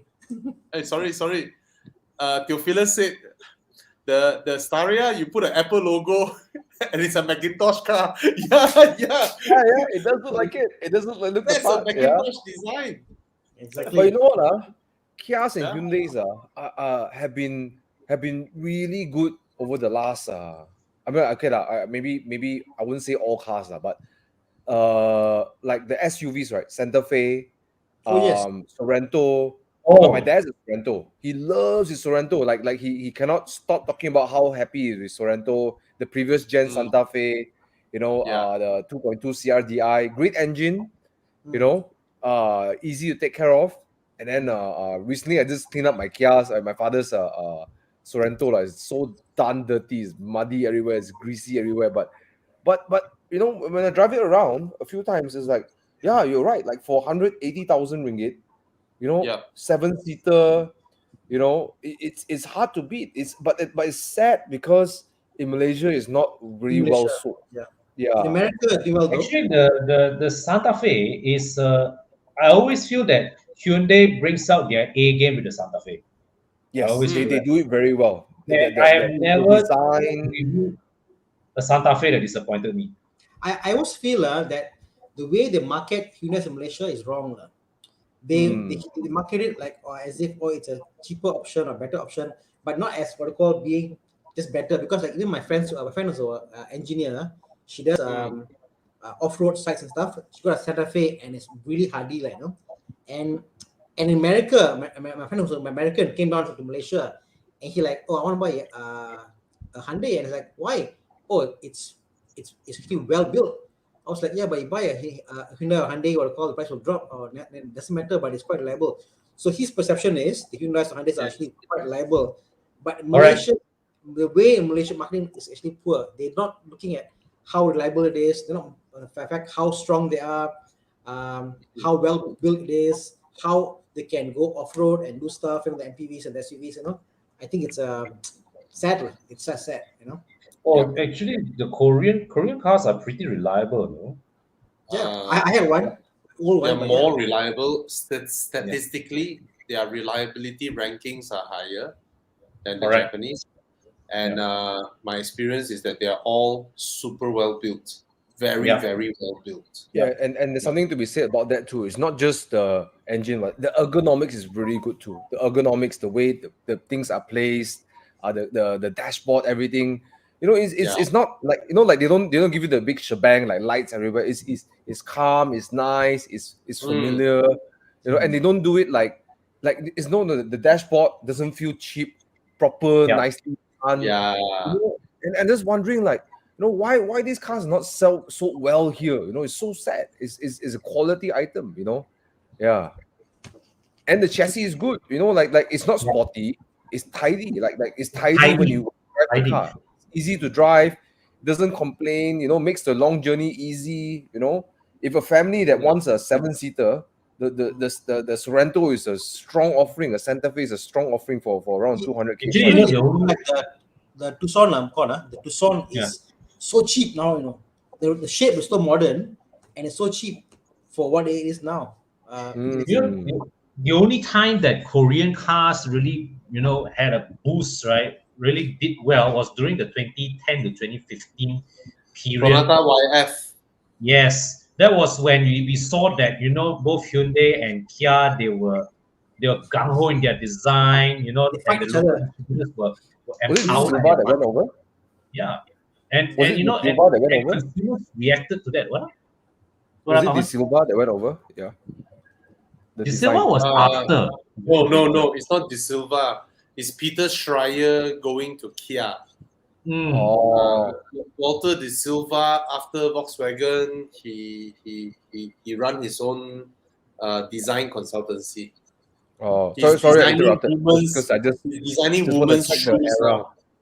Yeah. Sorry, to interrupt, because I just thought of how the progression went. I thought De Silva brought that design language over to Hyundai. No, it was but in a way, Thomas, because Peter Schreier was obviously reporting to Walter De Silva during the Audi days, and he brought it over to Kia, and you see Kia's design overnight just went mainstream Europeans.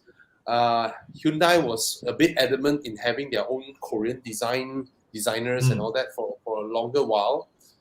But you see how they position Kia and Hyundai, even though they are sort of like sister companies, right? They make both of them fight.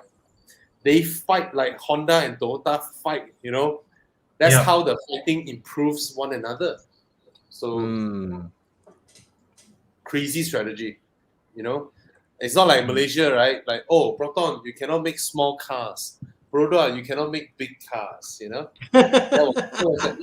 It's real, Tana. There was a whole time where it was done like this. I think Malaysia should learn. Competition is good.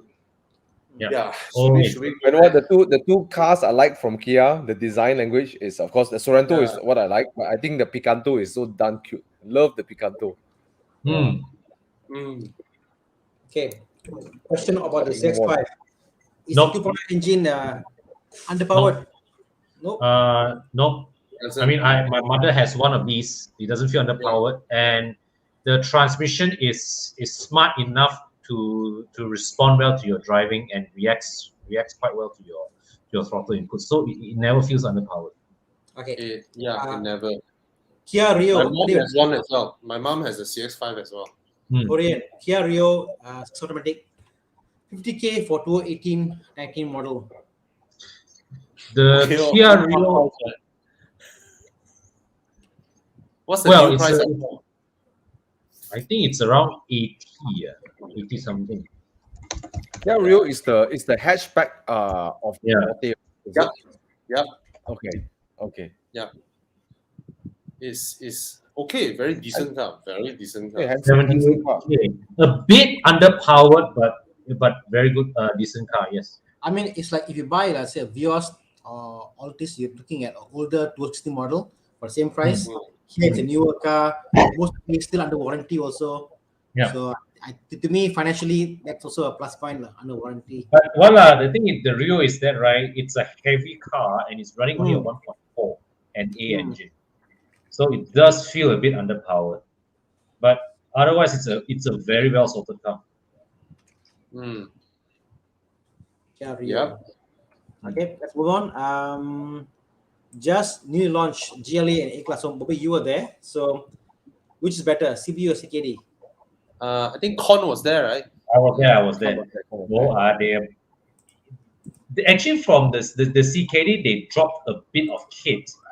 And of course, they reduced the pricing. But honestly, next to no difference, if you ask me. But what surprised me was that the A200 sedan had front manual seats. Huh?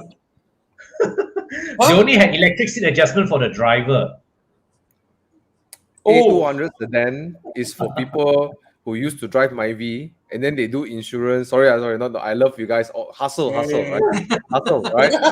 But I say this because I've seen people bring like tour group. They bring a bunch of people. Like you can see their face. They're new to the industry. Then the leader bring them into the showroom. That's the who cares? Who cares? I got manual seat. Okay, I made it. I got a I drive Mercedes. Mercedes. I say this I say this because I used to be one of these guys, okay? But I didn't care. Like I have my 1 Series, right? I didn't care it was manual seats, whatever. But I guess Mercedes thought that people like this wouldn't really care much if it's manual seats or not. No, I don't know. So I guess to answer your point, Jackson, people buying the A series, the A class range, what they call, they're more for the design language, how it looks, and they just one and it's just to step into the world of Mercedes ownership. So they won't care CVs, yes. they won't care it's manual seats, It's smart. I was talking to somebody yesterday, someone talking about the used car, buy the C class. Say like, yeah, but the A class looks nice, So I think the shape is what they were looking at, not the interior and not the driving feel or whatever. So there are people like that. So if that's what you like, you know what, buy it. But I wouldn't myself buy one, But I'm not a big fan of the A class, man. I don't like the A class, not one bit. I know it looks nice, but the engine, the sound it makes is like, the gearbox is like you can. What I'm really frustrated is that you can sense that Mercedes didn't put a lot of effort in making the drivetrain great. It has potential for a great drivetrain, but they just didn't do it. Yeah. And then the sales guy, I was actually looking at it for a while. Then the sales guy said, how I say, sorry, this is no insult to you. If I give you a Golf Mark 7 Golf, not even 0.5, you feel that the Golf is a much better car than this. Feels more solid. Everything feels nicer. The engine feels nicer. The exhaust note is nicer. The gearbox tuning is great. Like I cannot see how it competes other than the looks. Yep. But for me, the Golf is a handsome car also lah. So even that wins brownie points. But again, it doesn't have the 3-pointed star badge lah. It doesn't. Yeah. It's going to be interesting, Thomas. Once they launch the MK8 GTI in Malaysia, and then the A class. I want to see how that story plays out between the two. It's going to be an interesting one. Well, Tana, the saying goes, it's still a Mercedes. One thing I feel Mercedes, Massili. when it comes to their cheaper cars, right, it gives me a feeling that they themselves don't respect the products. They themselves don't feel like doing it. Yeah, it's like it's not their best effort. They're like, okay, we have to do this for positioning sake, for amortization of our command control units or amortization of our aircon vents, so that more cars use it. That's my feeling. I mean, if Volvo can make adaptive cruise control a standard equipment, why can't the world's oldest luxury car brand make a powered seat standard equipment, just for branding's sake, I mean, like Audi Q2, the hence what call, is still an Audi. It feels like an Audi. God, that car is ugly, bro. That car, but it's still an Audi, like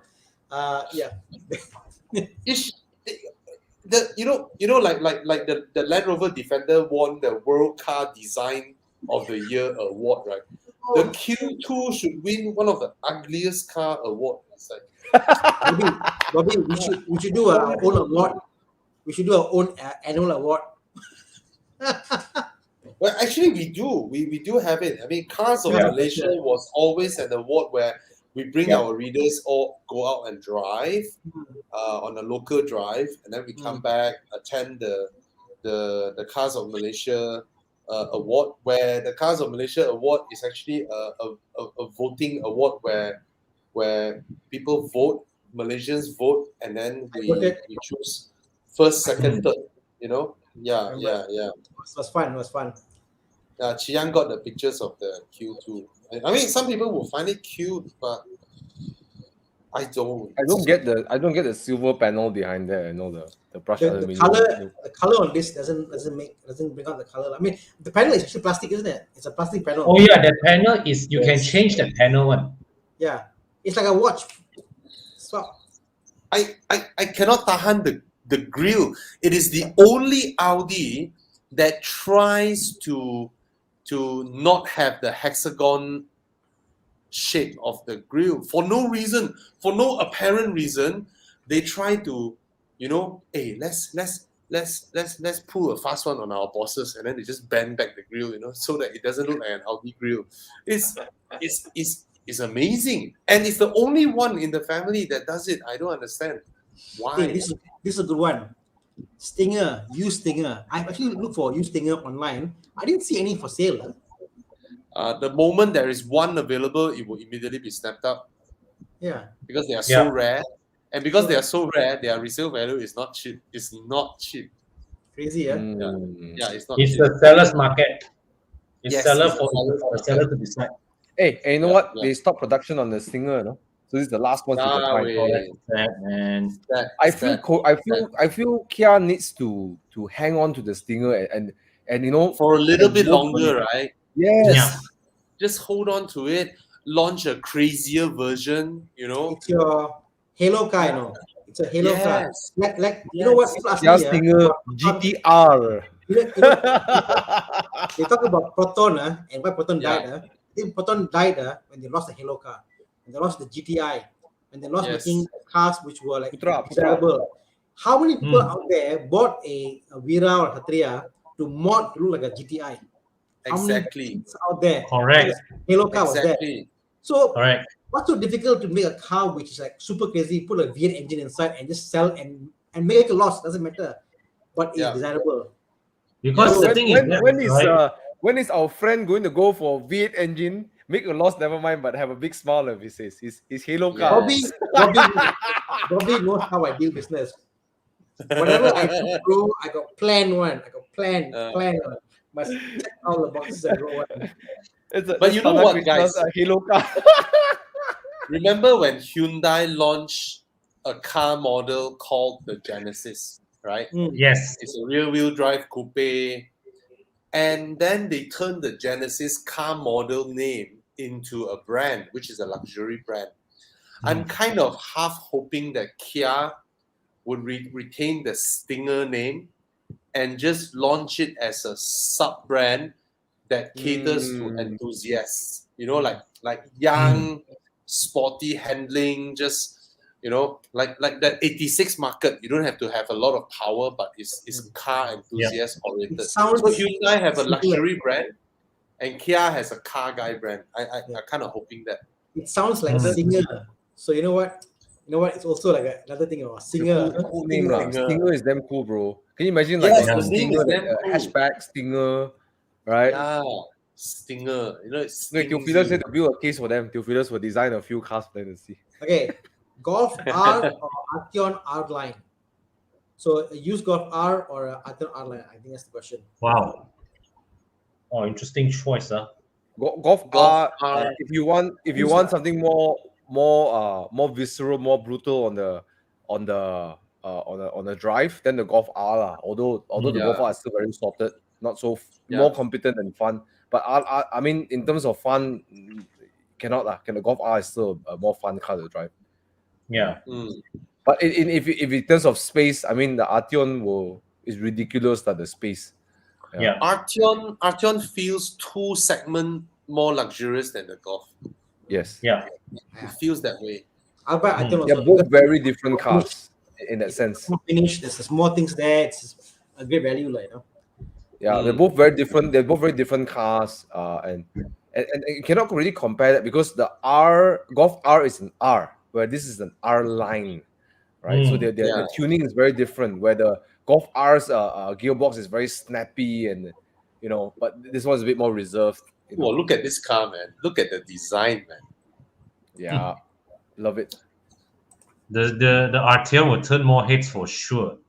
Yeah. Yeah. True. You buy This question is a bit like should I get a M140i or a M340i? Right. No lah. I mean, you have to. It's more of like a 330i and a M140i. Okay, because With or without that M adaptive suspension. yeah. With adaptive suspension. Okay, what else do we have? This is interesting. Wow. Just get the Gen 3 or Gen 2 Cayenne. It's about 150k. Yeah. The what 2013 is it? Let me see. It has a Gen 1, right? 2013 Porsche Cayenne.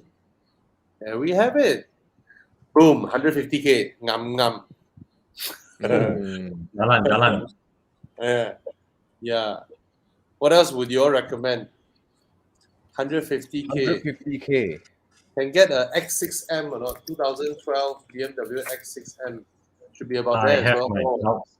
Okay, like if he's really driving a Cayenne, It's and I hard, say something like a Kia Sorento, he will say no lah, right? So I guess but the X5 no lah, and X5 does it fall in that price range? X5s? Yeah. What about a Vela? A 2011 X6M, 150k. A Velara. M. Velara. 300k. Yeah. But Vela cannot get the a Velara, right? 300k. If it's the 2.0, right, then it's I don't know, Which man. car? It's Which car? Velara. 300k, double the budget, go Vela. Because Vela I think cannot get 150k. no. I mean, my point is, you are already at that point of luxury. You got to go Yeah. something like Vela to feel an upgrade, to be new. So it's hard. It's hard from there to 150k to feel comfortable. Yeah, it's hard lah. I'm thinking XC90 as well, but cannot lah. Cannot get. You got to go to a Vela range 300k. Hey, So the day I was if driving you my have a Mini. 3.6 first generation Cayenne, you can go the third generation Cayenne. I mean, the Yeah. second generation. I mean, Not the current if you version, count the the one facelift before. as second gen, then it's a third gen, no? Right? The 2013 Cayenne, like Boon Hong just bought one, the dark purple one, the diesel one. Well, he's on a shopping spree. Oh yes. So, beautiful car. Would the Evo be too small for him? Yes, Evoque too small. He needs to fit 5 comfortably. Okay, I tell you, you come from a Cayenne. I got a different proposition for you. Cayenne difficult because Cayenne is so much of leather, inside, And the handling. Yeah. Hard to, you got to give up something. You got to give up luxury and see one more sporty can, but the luxury wise difficult. That kind of size, handling, you have to give it to Cayenne. There's just no comparison. I got a different proposition for Nash. This one is completely left field. All right. Okay. You've driven SUV for so long. All right. Why go back to an SUV? Try something different. Right. What? Now, I'm not a big fan of this car, but you'll find it familiar, but will handle very differently. It's the Panamera 70. Yeah, I thought so. Oh, Panamera. You are sounding like an The one, episode of although Dude I Match hate My Car. the design, I hate the design of it. Every time I look at it, I feel like, what the heck are they doing? Hey, I love it. He needs Thomas, 5. 5 seats from us. 5 seats. I see. He needs 5 seats. 5 seats, bro. 5 seats. Comfortably. Bro, don't you think I would have bought a Panamera a long time ago? 5 Yeah, seats, sorry. bro. Now looking at the Anna video. is Okay, telling sorry. the range, you know. Panamera. Sorry. Rana is channeling his inner rage. Cannot buy Panamera. He's getting back at me from bringing up the V8 lah. No. Yeah, if you can sit, if your kids are small, maybe lap whatever, but difficult. Sorry. Difficult to tell the wife. Tana, you know what I found? the Sport Turismo as a package with a Nope. 5-seater one. Yeah. No, Tana, What? I just searched the Hybrid. term. I searched Porsche Panamera Con, and then the Google fill up for me conversion kit, 5-seater conversion kit. It exists. Illegal in It Malaysia. exists. Yes, you can Illegal. convert your Panamera to a 5-seater conversion kit. But apparently there is, right, Bobby? There's like a sport package for Turismo, which has 5 seats from factory. Yes, but that's the new generation. Oh, okay. Right. Yeah, you won't But get the one that we're talking about, the previous one, they never had a Sport Turismo version. But the world, but China exists, China exists. and China will create. Panamera China heard Tana. 5-seater conversion. Okay, I Conversion kit, yeah. Wow. Your kid can sit in the middle. La la la la. Interesting, huh? There isn't a lot of choice for 150K lah. I mean, okay lah. If you wanna, I don't know. No, but the thing is that, right, if you are looking at something that gives him a comparable level of performance, utility, and or even an upgrade, right, the choice actually becomes very limited. Yeah. As a concept, what's the upgrade?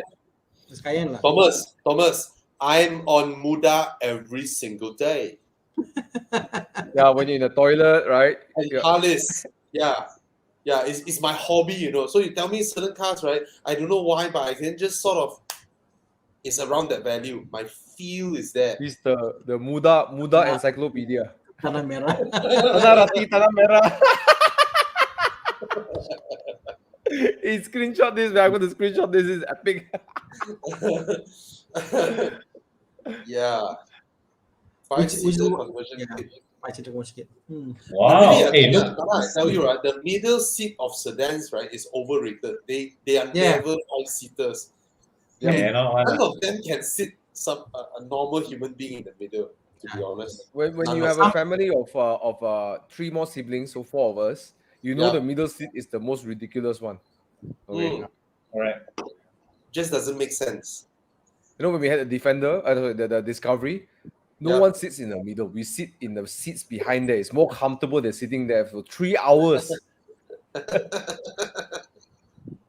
Yeah. The funny thing is, when I was growing up, I always picked the middle seat because I sit in the middle, I see the road, and I thought my dad was driving. So I always pick the middle seats. So, when I was young, where I like to sit, I like to sit on the armrest so that I face the rear passengers of my family. Of course, that is the 80s, and we have no safety concept. Yeah. You just hold the chairs when the car brakes. We had a Toyota station wagon, and my mother will put a queen size mattress in the back area. Yeah. And we slept. We literally slept from Ipoh to KL to Segala. We slept there, and fantastic. My dad did that with his Safari, which unfortunately from time to time when we're sleeping halfway, you'll fly up and then hit the ceiling. My brother now owns an XC90, the older generation, but he does that. He put a pillow, I got a blanket and mattress in the back seat, the back area, and he park somewhere. Kids go back and sleep. So they in all reality, it's quite dangerous lah. Dangerous lah. Yeah. It is. When I was in Carlis, when we got a 3rd gen Audi TT for test drive, right? Me and my staff, 7 of us, stuffed into the TT. I pity the chassis, man. And out of that 7, right? There's me and there's Chris Aaron. And then Daniel Wong, all those inside the car. Yeah, 7 of us. Yeah. As a challenge, as a stupid lunchtime thing, the whole you actually drove the car. Yes. We drove it to lunch, and we put down the rear seats, and then they just become like body bags at the back, 5 of them at the back. No, the passenger seat got like 2 person. Yeah. Let me try to imagine. Okay, 7 people. Okay, so 1 driver, Okay, Bobby Yeah. size, so big. So Bobby's probably driving.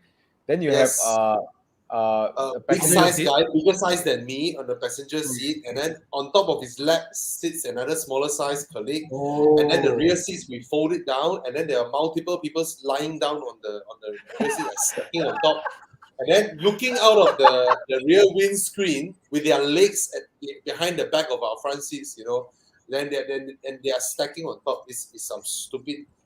It's supposed to belong to secondary school, this kind of stuff, but yeah. You know what they say, when you're young and stupid. Now you're old, you're just stupid. Hey, thoughts on the F10 520D? Currently have the F5 diesel and want to try something new. Price 70K. Want to get the one diesel, but at first isn't great. F10 520D is fantastic, by the way. But it's not an upgrade from a Cayenne diesel. I mean, he wants something new and different, and he likes diesel. But yeah, the F10s the early batch F10s are now damn worth to buy, man. Yeah. But Like, I have a question. Yeah. 958 Cayenne launched later than the F10. So He likes it, lah. He wants to try something new, lah. okay.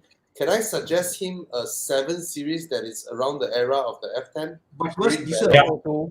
FO2, Oh, he right? wants FO1, diesel. FO2. Diesel. Oh, okay. He's No, diesel. they also had the FO2 diesel also.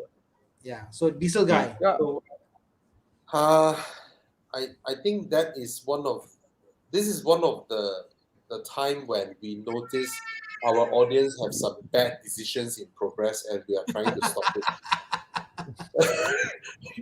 That's not a very good decision, from a 958 Cayenne diesel. but I to guess F10.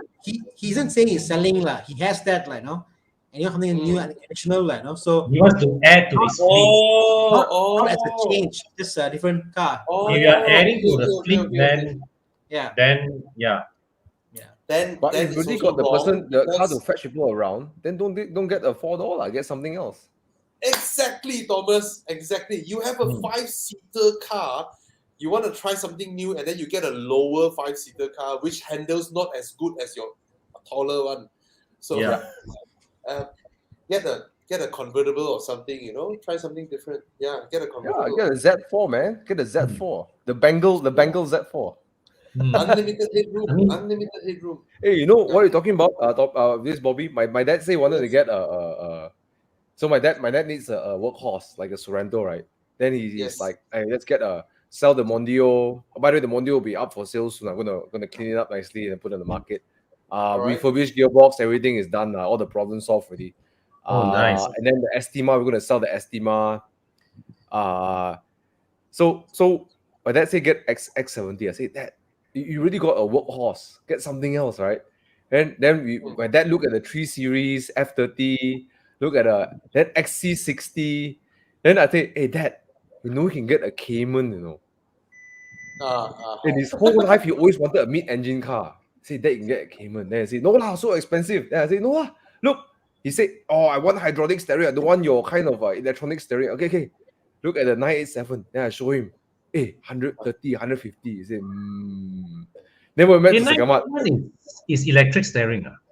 The 987 are hydraulic steerings. Yeah. Oh, okay. Then 981 became electric. Okay. Which is very good steering rack. to electric steering, yeah. But it's a very good electric steering rack. Probably the best. One of the best outside there, yeah. And then Porsche then and Mini.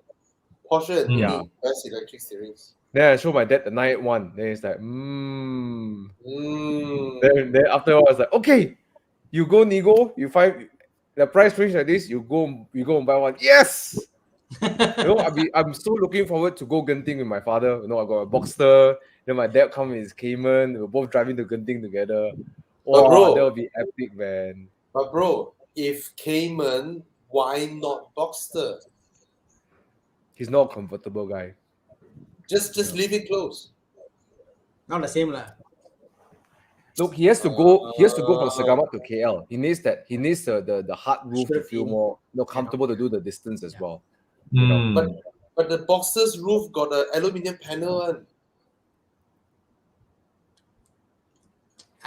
think my dad drove my Boxster. He didn't quite like it. He likes a coupe more than a sedan. He likes a fixed roof over his head, lah.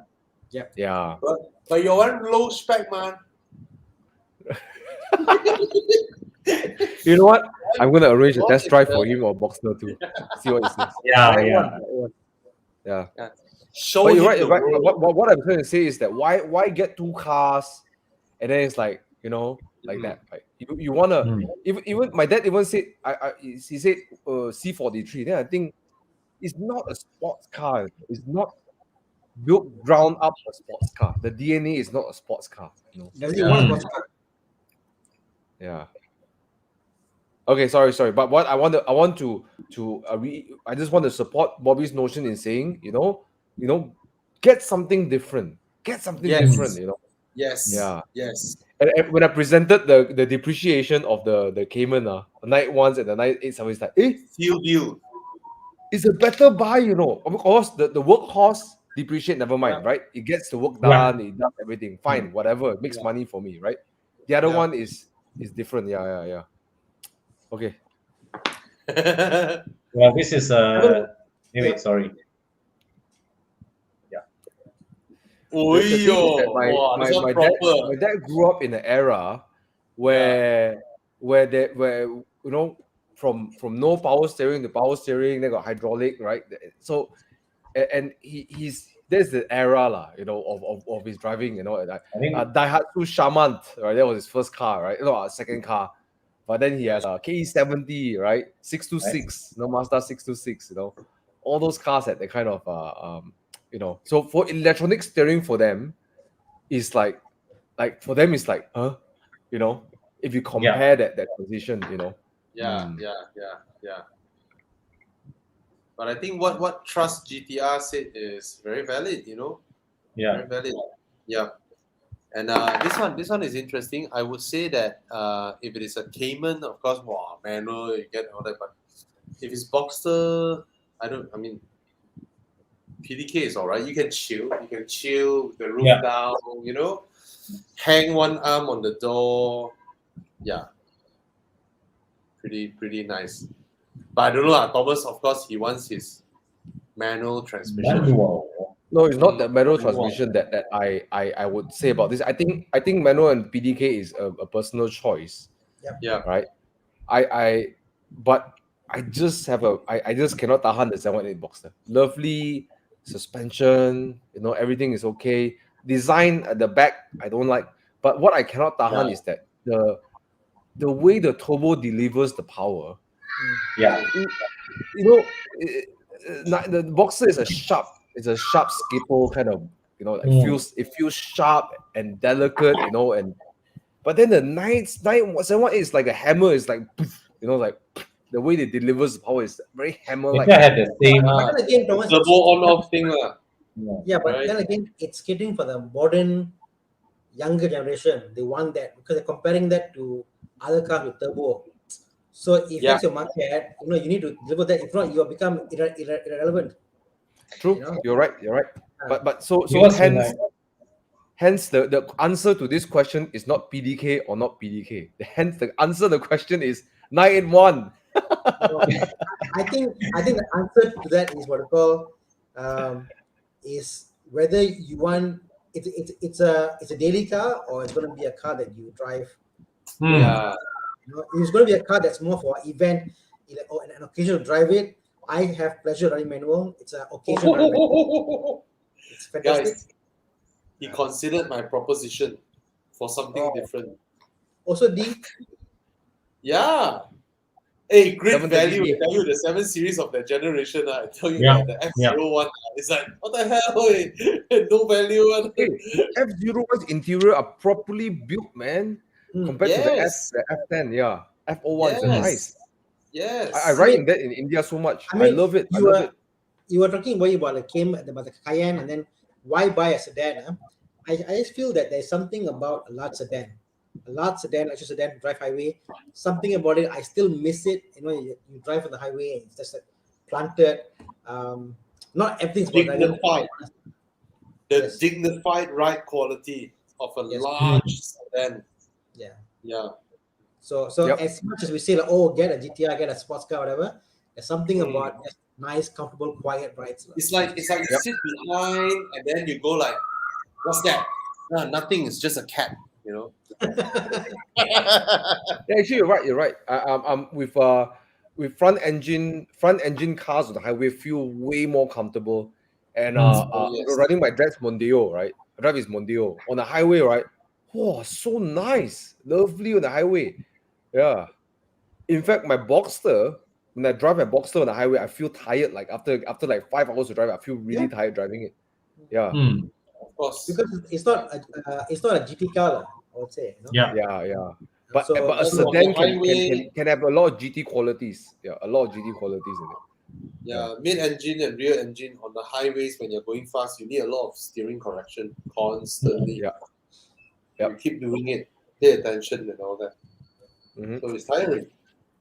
So JL, to ask a question, what do you use it for, and then buy accordingly. You know, weekend or Yeah. buy. Yeah. I will buy If manual. it's- I mean, if Hey, it's a guys, weekend this- car, manual, no question. Wow, If this you want one 718, epic, right?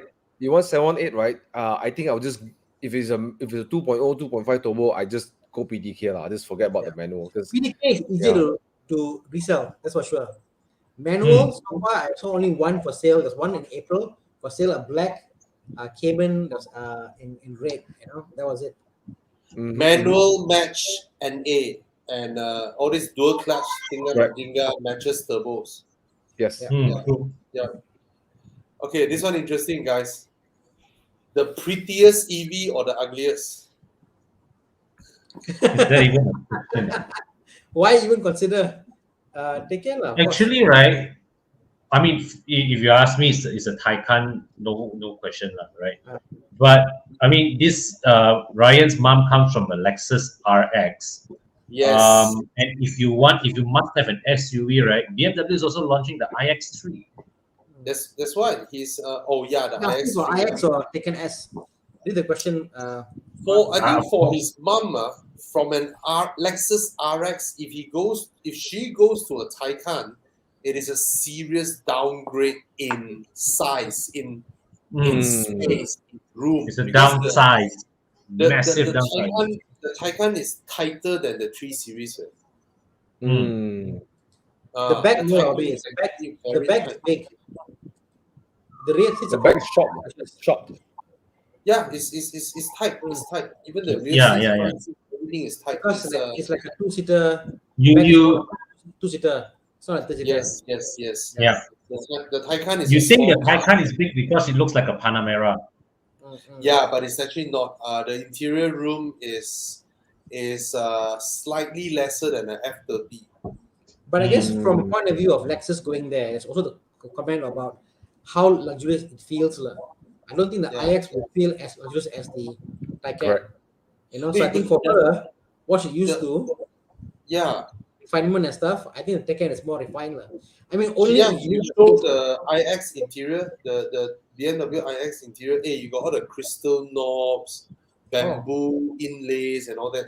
It's actually a rather, soothing interior, and electric can beat Lexus quietness. of course. Of course. Electric cars. I'm very question. happy now about EV cars with the new announcement. Like I'm like, I may get an EV now. That means like a proper car for the family and stuff. No one have an EV in the fleet. Tana, if I buy an EV, I will buy according to my income at a 5-year loan. I know why. Hey, Tana, see the interior of the iX? I mean, Okay, the compared to interior is No, I'll be honest. I hope this is this the real car or is it the production thing? real. Remember, Thomas is for a woman who's currently in the RX. No. What I meant is that you know how the 8 Series when they created it was like, oh my god, like whoa. Then they give you 3 Series. Yeah. I hope this is not like that because the other electric car I really like. I thought myself like if I really one day going to drive an electric car, right? Is the i4. i4. Right? But then after remembering the 8 series, right? I'm like, I'm not sure. Oh yeah, the new interiors, the iX interior really is like that, you know. Oh, they're nice. They're nice. Yeah, I think, yeah.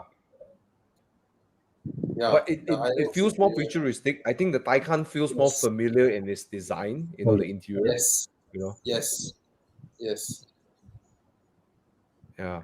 iX3 totally sold out. What? Wow. What? Not surprised.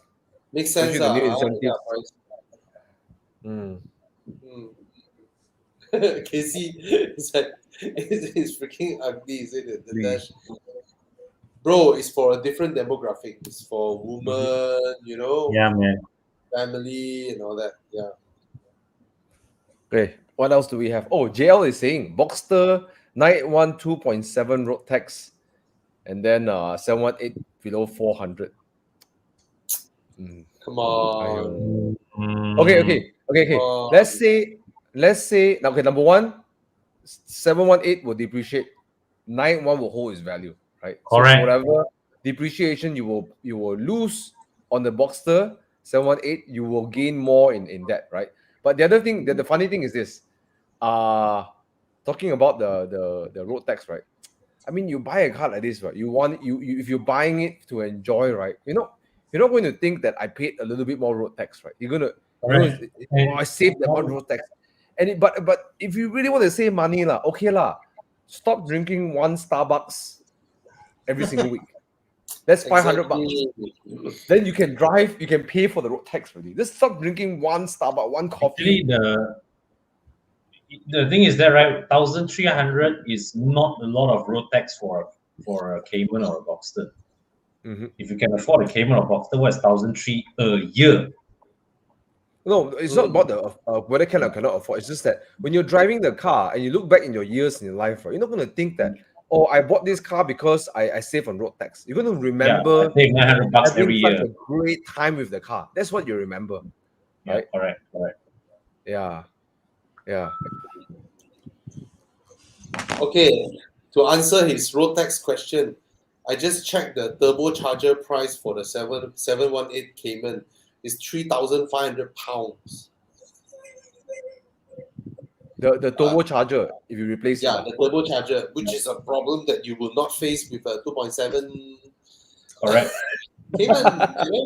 If your turbo burn is 3,500. And besides, you will regain that 1,300 with Evo Club Insurance, what? Yeah lah, Club. come on lah. I mean, you're buying a Boxster, what's 1,300 road tax, right? But the 718, I guess like the new design, I find for some reason people are more acceptable of the 718 design than the 991, the general public, right? They fair enough. accept the design more than the 991. But I find a lot of enthusiasts, they love the 981 design. They love the design of the 981. It's interesting, Obi, yeah. I have guys who are younger crowd and a bit older. Yeah. The younger ones, they're like, no, I want the turbo. I want that push. I want to Yes. So because they are used to driving cars like Audi and tuned Audi, whatever. So when they go to a 981 or they go to a no power, they're like, hey, how come no power? How come so unfair? And without the PDK, you're gone. They are not used to high revs. Correct. So for them, you know what? They have to have 718. Turbo must be there, and for them, they will have fun with 718. Not for everybody, but the mass market do love the 718 turbo.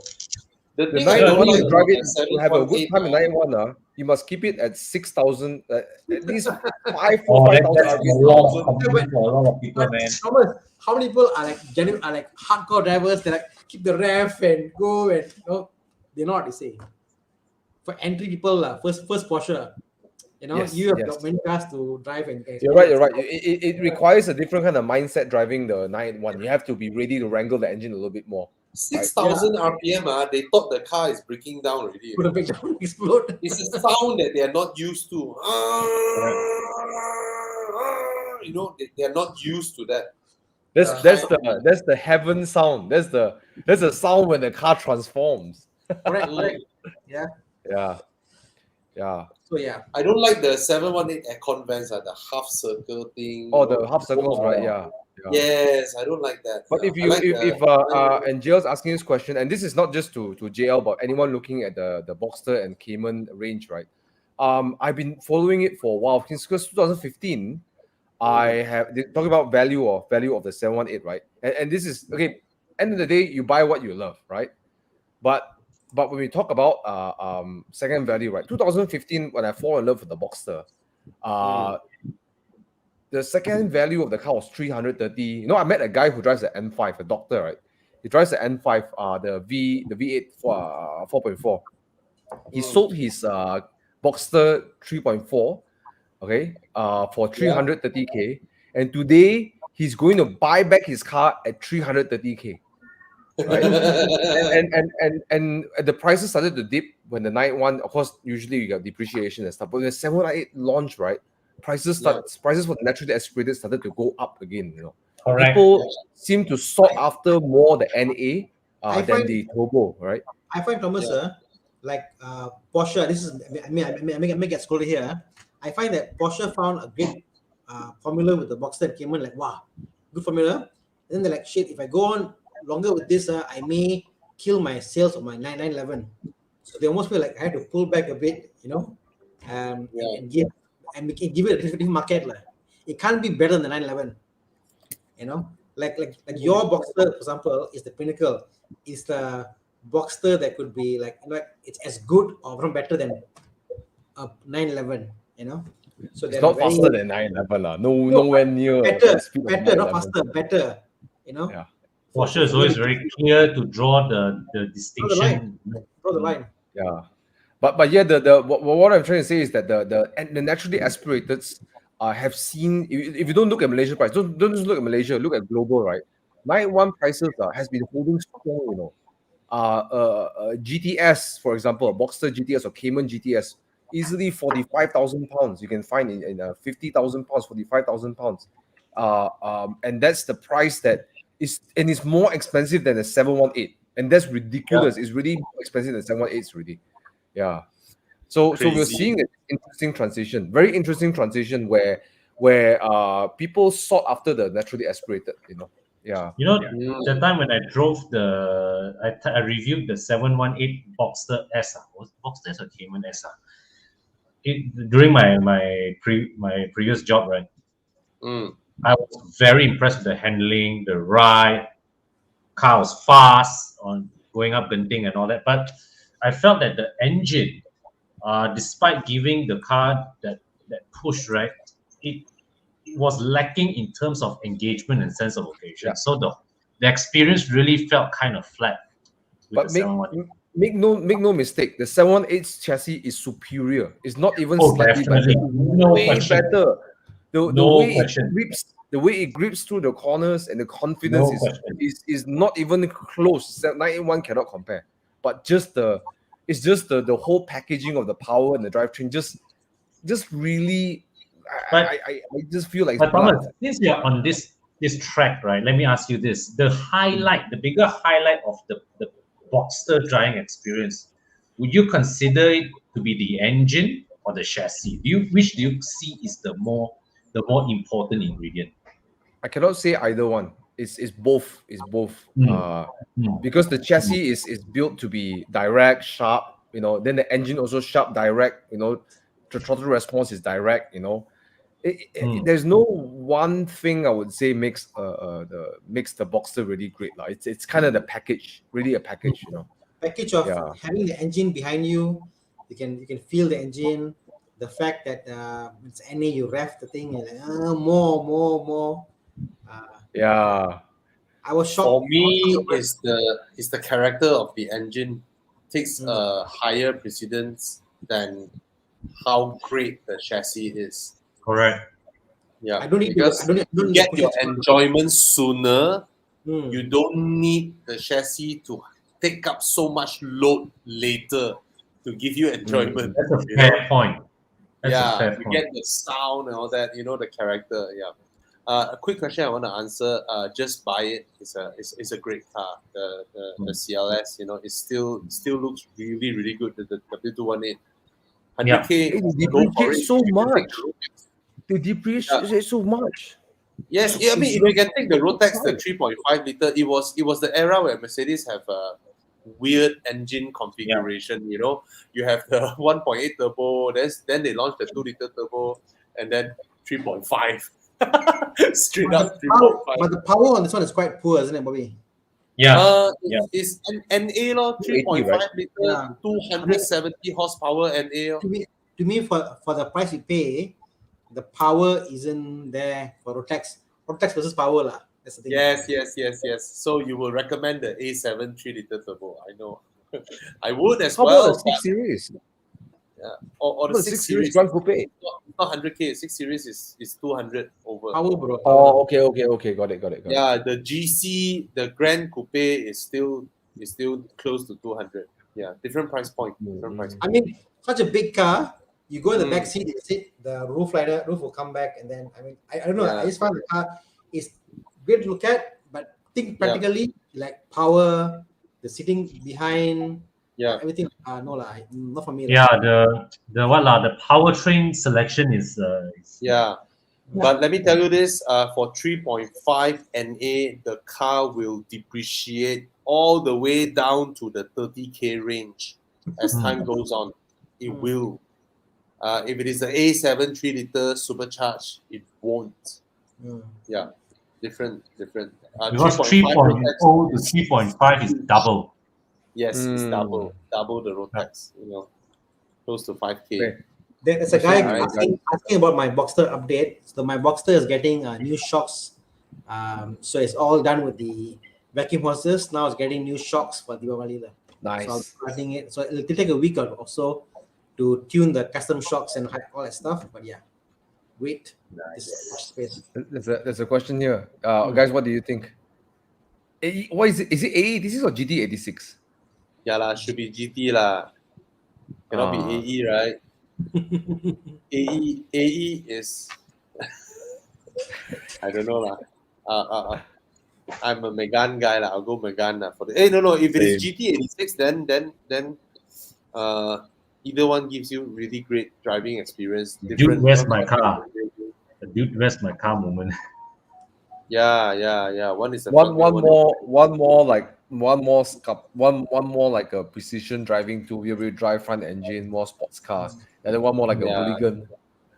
Yeah, man. Like if you want to get a cheap Cayman and not worry about the maintenance, you know what? 86. That's it. Yes. 86. Another question, 86. Z4 or 86? For me, I think the 86 drives way nicer than the Z4 in every way, but the roof doesn't drop. And it doesn't look as sexy as a Z4, but a Z4's handling is it takes a lot to fix. Takes a lot to fix. You have to ultra racing the shit out of it. So it boils down to what are you looking for, right? The GT86 of course is for you if you want to explore the limits of vehicle dynamics, whereas the Z4, like what Bobby said, gives you that pleasure of open top motoring. You know, you don't push the car to its limits to enjoy it. Yes. Put it this way, you cannot enjoy the 86 if you're driving legally. You can enjoy the Z4 legally. Everyone who had the 86, they feel like, oh, I want more power. They go tuning, more power. Actually, no. Latter rims, you know, they want more. I love the 86. When you drive Genting, you wrangle the car. The car really loves to illegally. Yes, but Thomas, you are in the minority. Yeah. I also enjoy the 86. If I ever get 86, I would not tune the engine. I'll first go under the suspensions. They make it a little bit stiffer, springs and dampers. But you see, there you go. You are looking for ways to mod the car, right? Not the engine, but actually in terms of driving dynamics, Bobby is right. Like the 86 will play with you, love to play and play, love it. And a Z4, when you play with it, it's like, hey, what are you doing? Hey, brother, chill out. But you can enjoy the Z4 when you're driving legally, which the 86 you can't. Seriously, you drive legally, right? The 86 just It's boring. a car, It's a boring. car. Yeah. You're right. Yes, You're right. yes. It's very Yes. boring. Yeah. So back to Con's question, what is the car for? Are you going to drive it like spiritedly, or are you going to enjoy the drive, right? Red pill or blue pill? Yeah. I take the blue Enjoy pill. it legally or illegally. I'll take the blue pill the wrong anytime. colour. The blue pill. I know got no drop top, but I'll take the blue pill anytime.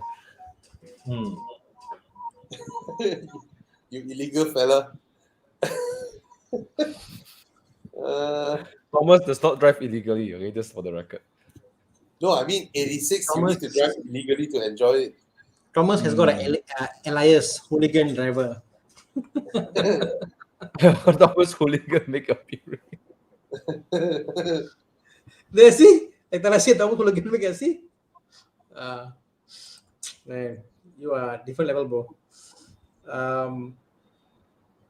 Yeah, Larry says, yeah, I was looking at the A7 and But the 6 Series is such a lovely car, you know. It's It actually is. a very well executed car. Nothing much to say It about is. the car. It's just good. It's just a good car. It's so sad that BMW And then- abandoned that. And then BMW decided to take a crap on it by building what we see today as the 8GC, the 6GC, sorry. And then double the price. No, when they have the 5 Series, they have the 6 Grand Tourer, the 6 became the GT. And then I'm like, Yeah. Then the 8 Series, right? I don't know. Yeah, man. I'm so disappointed because when they had that pop-up booth near Mandarin Oriental, I was there, and then I look at the car up close, like, wow, if this is the car, I will buy this over a 911. Then when the car actually came out, it's like, huh? What happened to all these things? the Exactly. door handle, everything. What happened? You know? Yeah, man. Yeah. Yeah, so there may comment. Thomas drives spiritedly. Actually, Thomas is a very skillful driver. It makes us put us to shame because he knows yes. what car. I got trouble keeping up with Bobby's repeat in my Boxster, okay? It's such a fantastic driver. Very, very skillful driver. Skillful Okay, this driver. one, Anna. Okay, AMG. 812 super fast lah, yo. I'm an AMG guy. I mean, as much as the AMG GT is nice, but 812 is. Bro, 812 super fast, bro. Not even the same stratosphere. It's not even the same stratosphere. Not the same league. In fact, it's a different league altogether. No. But it's like, would you want a totally unrealistic car or car that I'll get? One car I want to get in GTR like. This guy is like a car I'll never buy. I'll never drive. You can say all you want, Tana.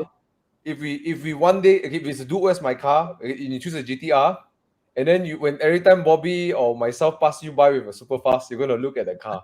And then, why did I pick the GTR? Tana, you idiot. Well, I'm okay lah. If it's purely hypothetical, I'll buy it and I'm not gonna drive it. I like once in a while. I mean, the GTs, the MG GT is great, but it's not super fast great. Let's put it that way. But this is the GTR, bro. GTR. GTR is the most AMG GTR. Hurts your It's- butt more. Yeah.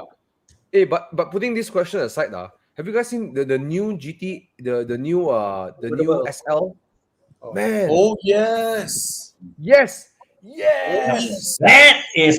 That is Mercedes really going to work. Beautiful. Oh man, That it is reminds me of the R129, really man. going to work. The first thing I saw is like R129's like successor, man. Yeah. It's beautiful. The new SL is beautiful, man. You know, That it's really is so, Mercedes going it's to so work. beautiful that I thought to myself Yes. that, okay, because I always have this question, and recently I've been asking myself, work harder for what else do I want to get, like a nicer car in my life, right? Never have a car in 1 million range and plus minus. I would say that I really, really want it. It's a lot of saying like SLS, just say, right? But when I saw the SL 863, right, I'm like, that is the car that I want. damn I nice. want. Oh, look at that! Oh, I want Now this car. this- I want this this car. is- Mercedes really on a roll. On a roll. I want to work hard to get this car. I want to work hard, work smart. I want this car. Yeah. On top Beautiful. of the Spider, both of it, two different cars. And oh man, look at that. and this red color and the black and red combination. Hoyo. But you know, Thomas, I saw the design of the car. I was like, wow, so nice, beautiful. This is like concourse, the elegance kind of material. And then I saw the iPad in the car. Oh yeah. I was just wondering that yeah. how is it gonna be when the sun shines on it and it gets super hot? I don't know what it's gonna be like. The whole angle can change, the thing, the iPad. Yeah. Yeah. Yeah, that's the only qualm in the car, lah. But look at the exterior, man. Sexy, man. It's like you're riding on sex all the time, man. It is sexy. It is sexy. Yeah.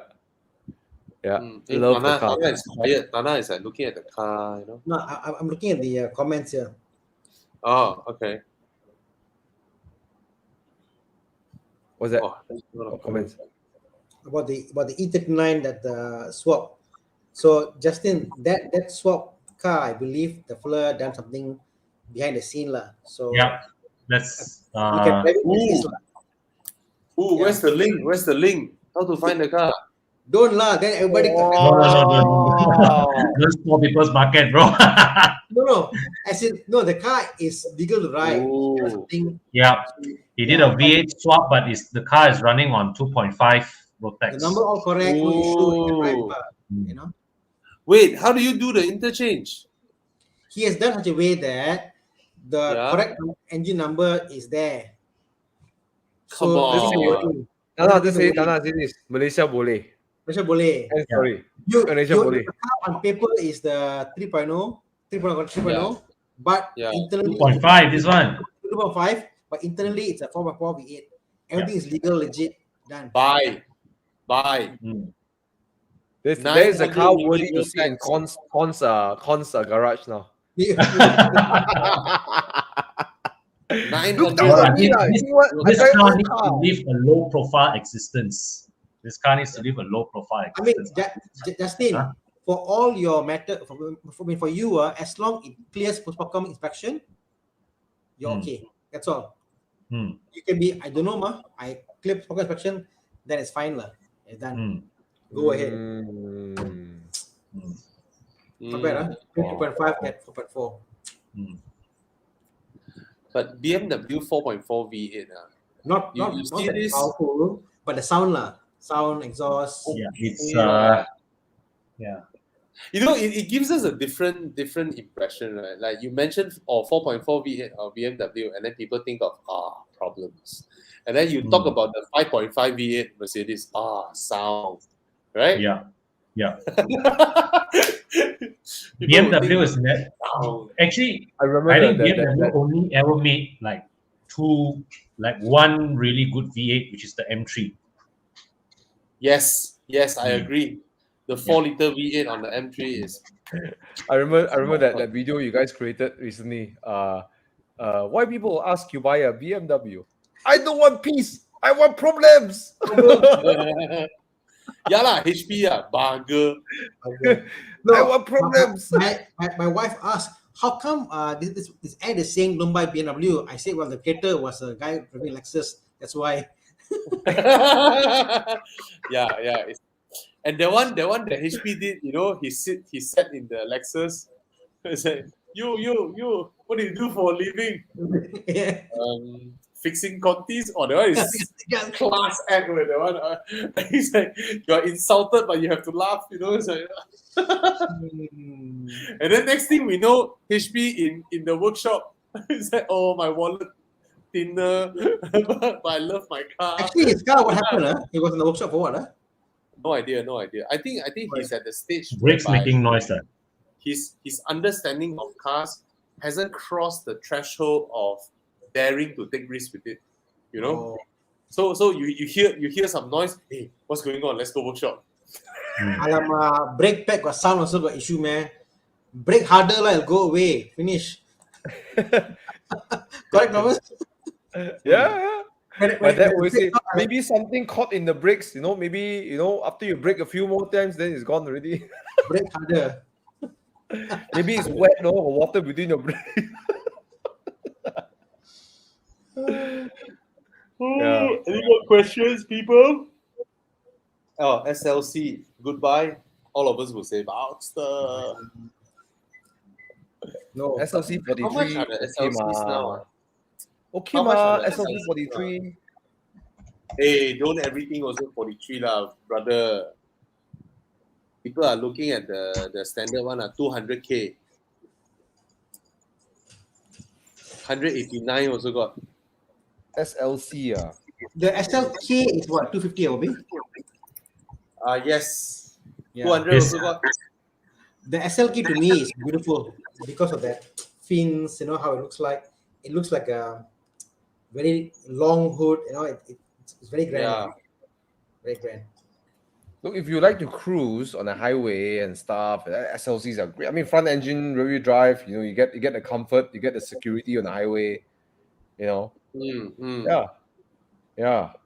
But again, like when it comes to sporting capabilities, it's very hard to beat a Boxster. Well, it's very hard to, like, when it talks about nimble, being convertible. There's very little choices around. Yeah. Walao Porsche Boxster prices are really going back up.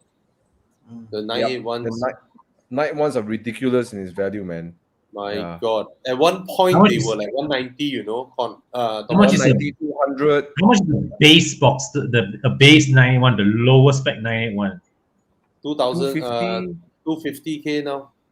Holy. They went back up. Yeah, they went back up 250K now. And they go fast, don't say the Boxster base, the day we did the drive to that Temyang highway thing, and then I saw Cody Hong's Boxster, the yellow color one. And Cody Hong's a YouTuber, right? And when he last year, when I saw the Boxster, right, I saw the ad, right, and I was I think about it. Then 2 days later, I called the guy. 2 or 3 days, I called the guy, and then the guy says sold. And it was him. He said he saw the car, he drove all the way to Ipoh, put down payment, take the car back. Like, because he knew that these cars are moving fast, right? Yes, and they move fast. Not only they are increasing in price, they move very quickly. Yeah. Because I think Night One is interesting because they started to have, they got PDK, but the car became quite refined interiorly. The interior started to feel quite refined, very acceptable. Yeah. Okay, let's look at the prices. Okay, 265. if you get the cheapest SLC, your installment, the lowest I can calculate based on 30% down payment, Andrew, is about 1,600 ringgit for the SLC 180, the smallest engine, lowest horsepower, 1,600. And a Boxster 981 will be 500 ringgit more. So if you're looking at a sports car, you can consider this, 500 ringgit more per month. You are on a car that will never depreciate lower than 130K or 100. No, it will not depreciate lower than 150K next time. Maybe it will hold its value here really, really well because the 987 is coming back up in prices. They are hovering about 120. They are about 120. So your Boxster 981, right, should always maintain 180, the list 180 or 160 next time. All right, it will maintain that. So for 500 ringgit of payment per month more, the car that you are buying now at 250 will never go below 160. Whereas the SLC, whichever price point you buy, which is currently about 180, 190, one day it will go down to 50. And that's on a hedging of 500 ringgit difference per month. So if you can afford the 500 ringgit difference, sorry? It's also one thing to consider that the down payment is higher because then it's 30%. Slightly, Thomas, you see, 180, 190K down payment, your 30% is 60K, right? Your 250K, your 30% is 75K. It's 15. Yeah, it's 15,000 difference in down payment and 500 ringgit per month, but you are hedging on a car that will forever worth 100K more. So it's worth paying that difference. If you I can agree. afford it. I agree. Yeah. I agree. So go for the Boxster. All right. Oh, until he really considered the 7 over a 5. Go on you. Yes. Yep. This one. Facelift RCZ manual 85K. Okay only, right? What are your thoughts, guys? It's a manual. It's a good looking car. You know, it's gonna It's a stand out. manual. Front wheel drive It's coupe. Yeah. 85,000.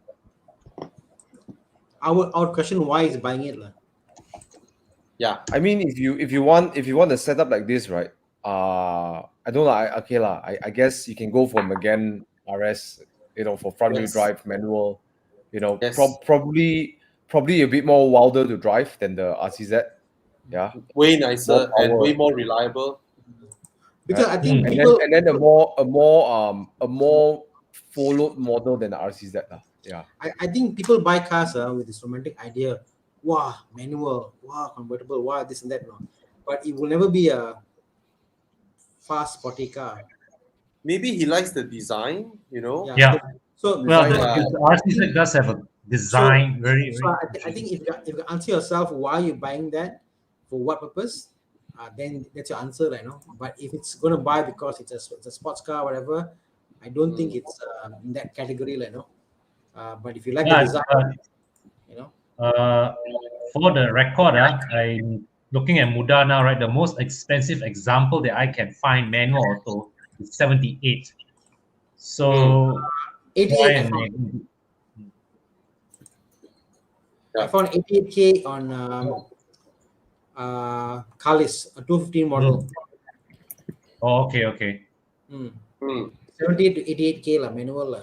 Only 2 available in Malaysia now for sale. So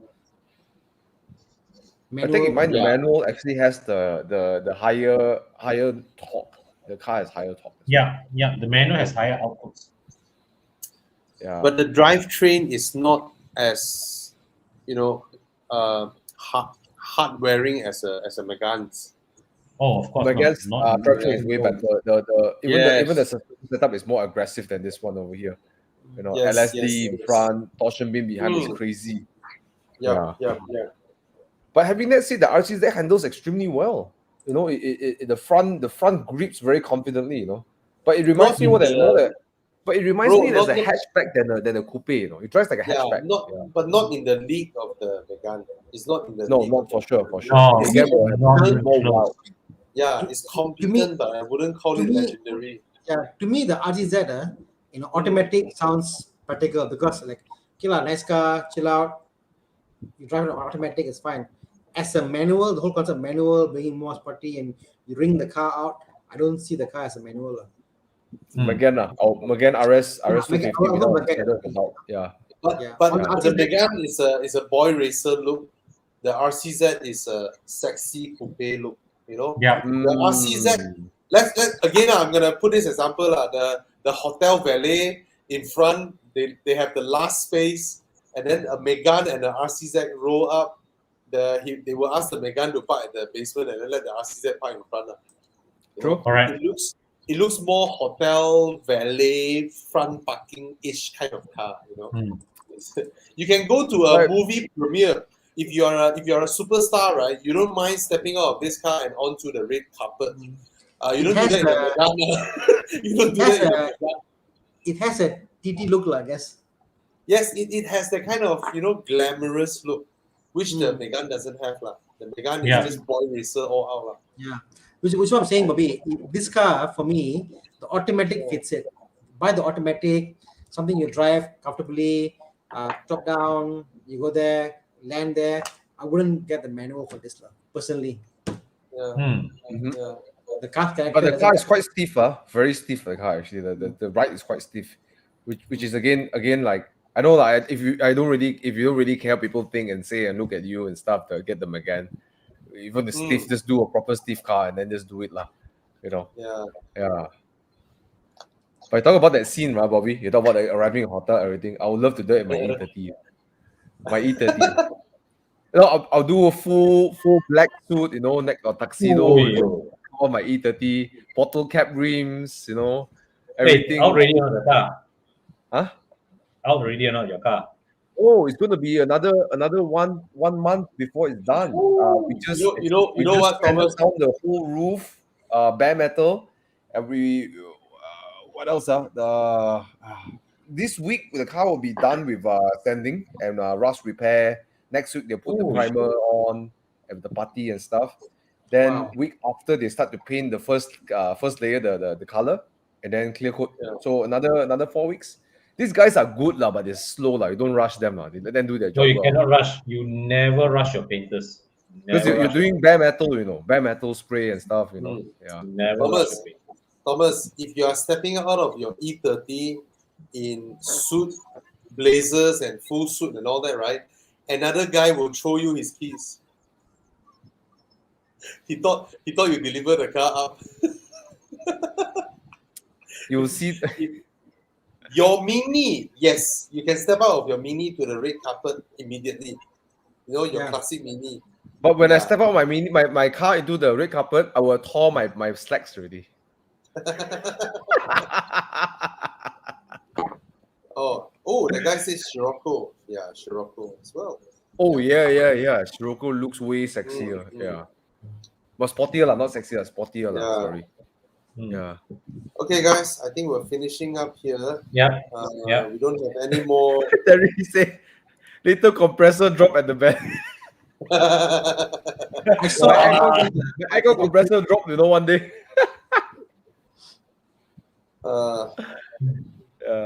Anyways, sorry. I need to call it a night. Tomorrow I've got to wake up and I didn't know we were dragging this long. Tana also stoned already. See Tana like quiet for the past half an hour. Thanks for having me, guys. Thank you so much. much. It's a great session. And the next time 2 hours you cut us off and then just play the outro. Thank you, guys. Happy Diwali. Happy Deepavali, Tana. Hey, when is Deepavali, Tana? Thursday. Okay. Yep. All right. Good night, guys. Good night. Good night, guys. Take care. Stay safe. Bye. Yo, bye.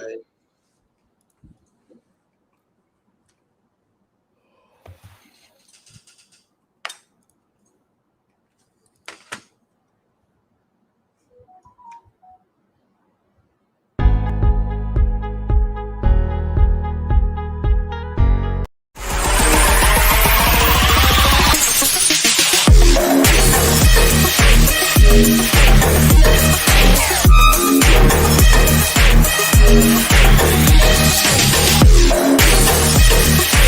be right back.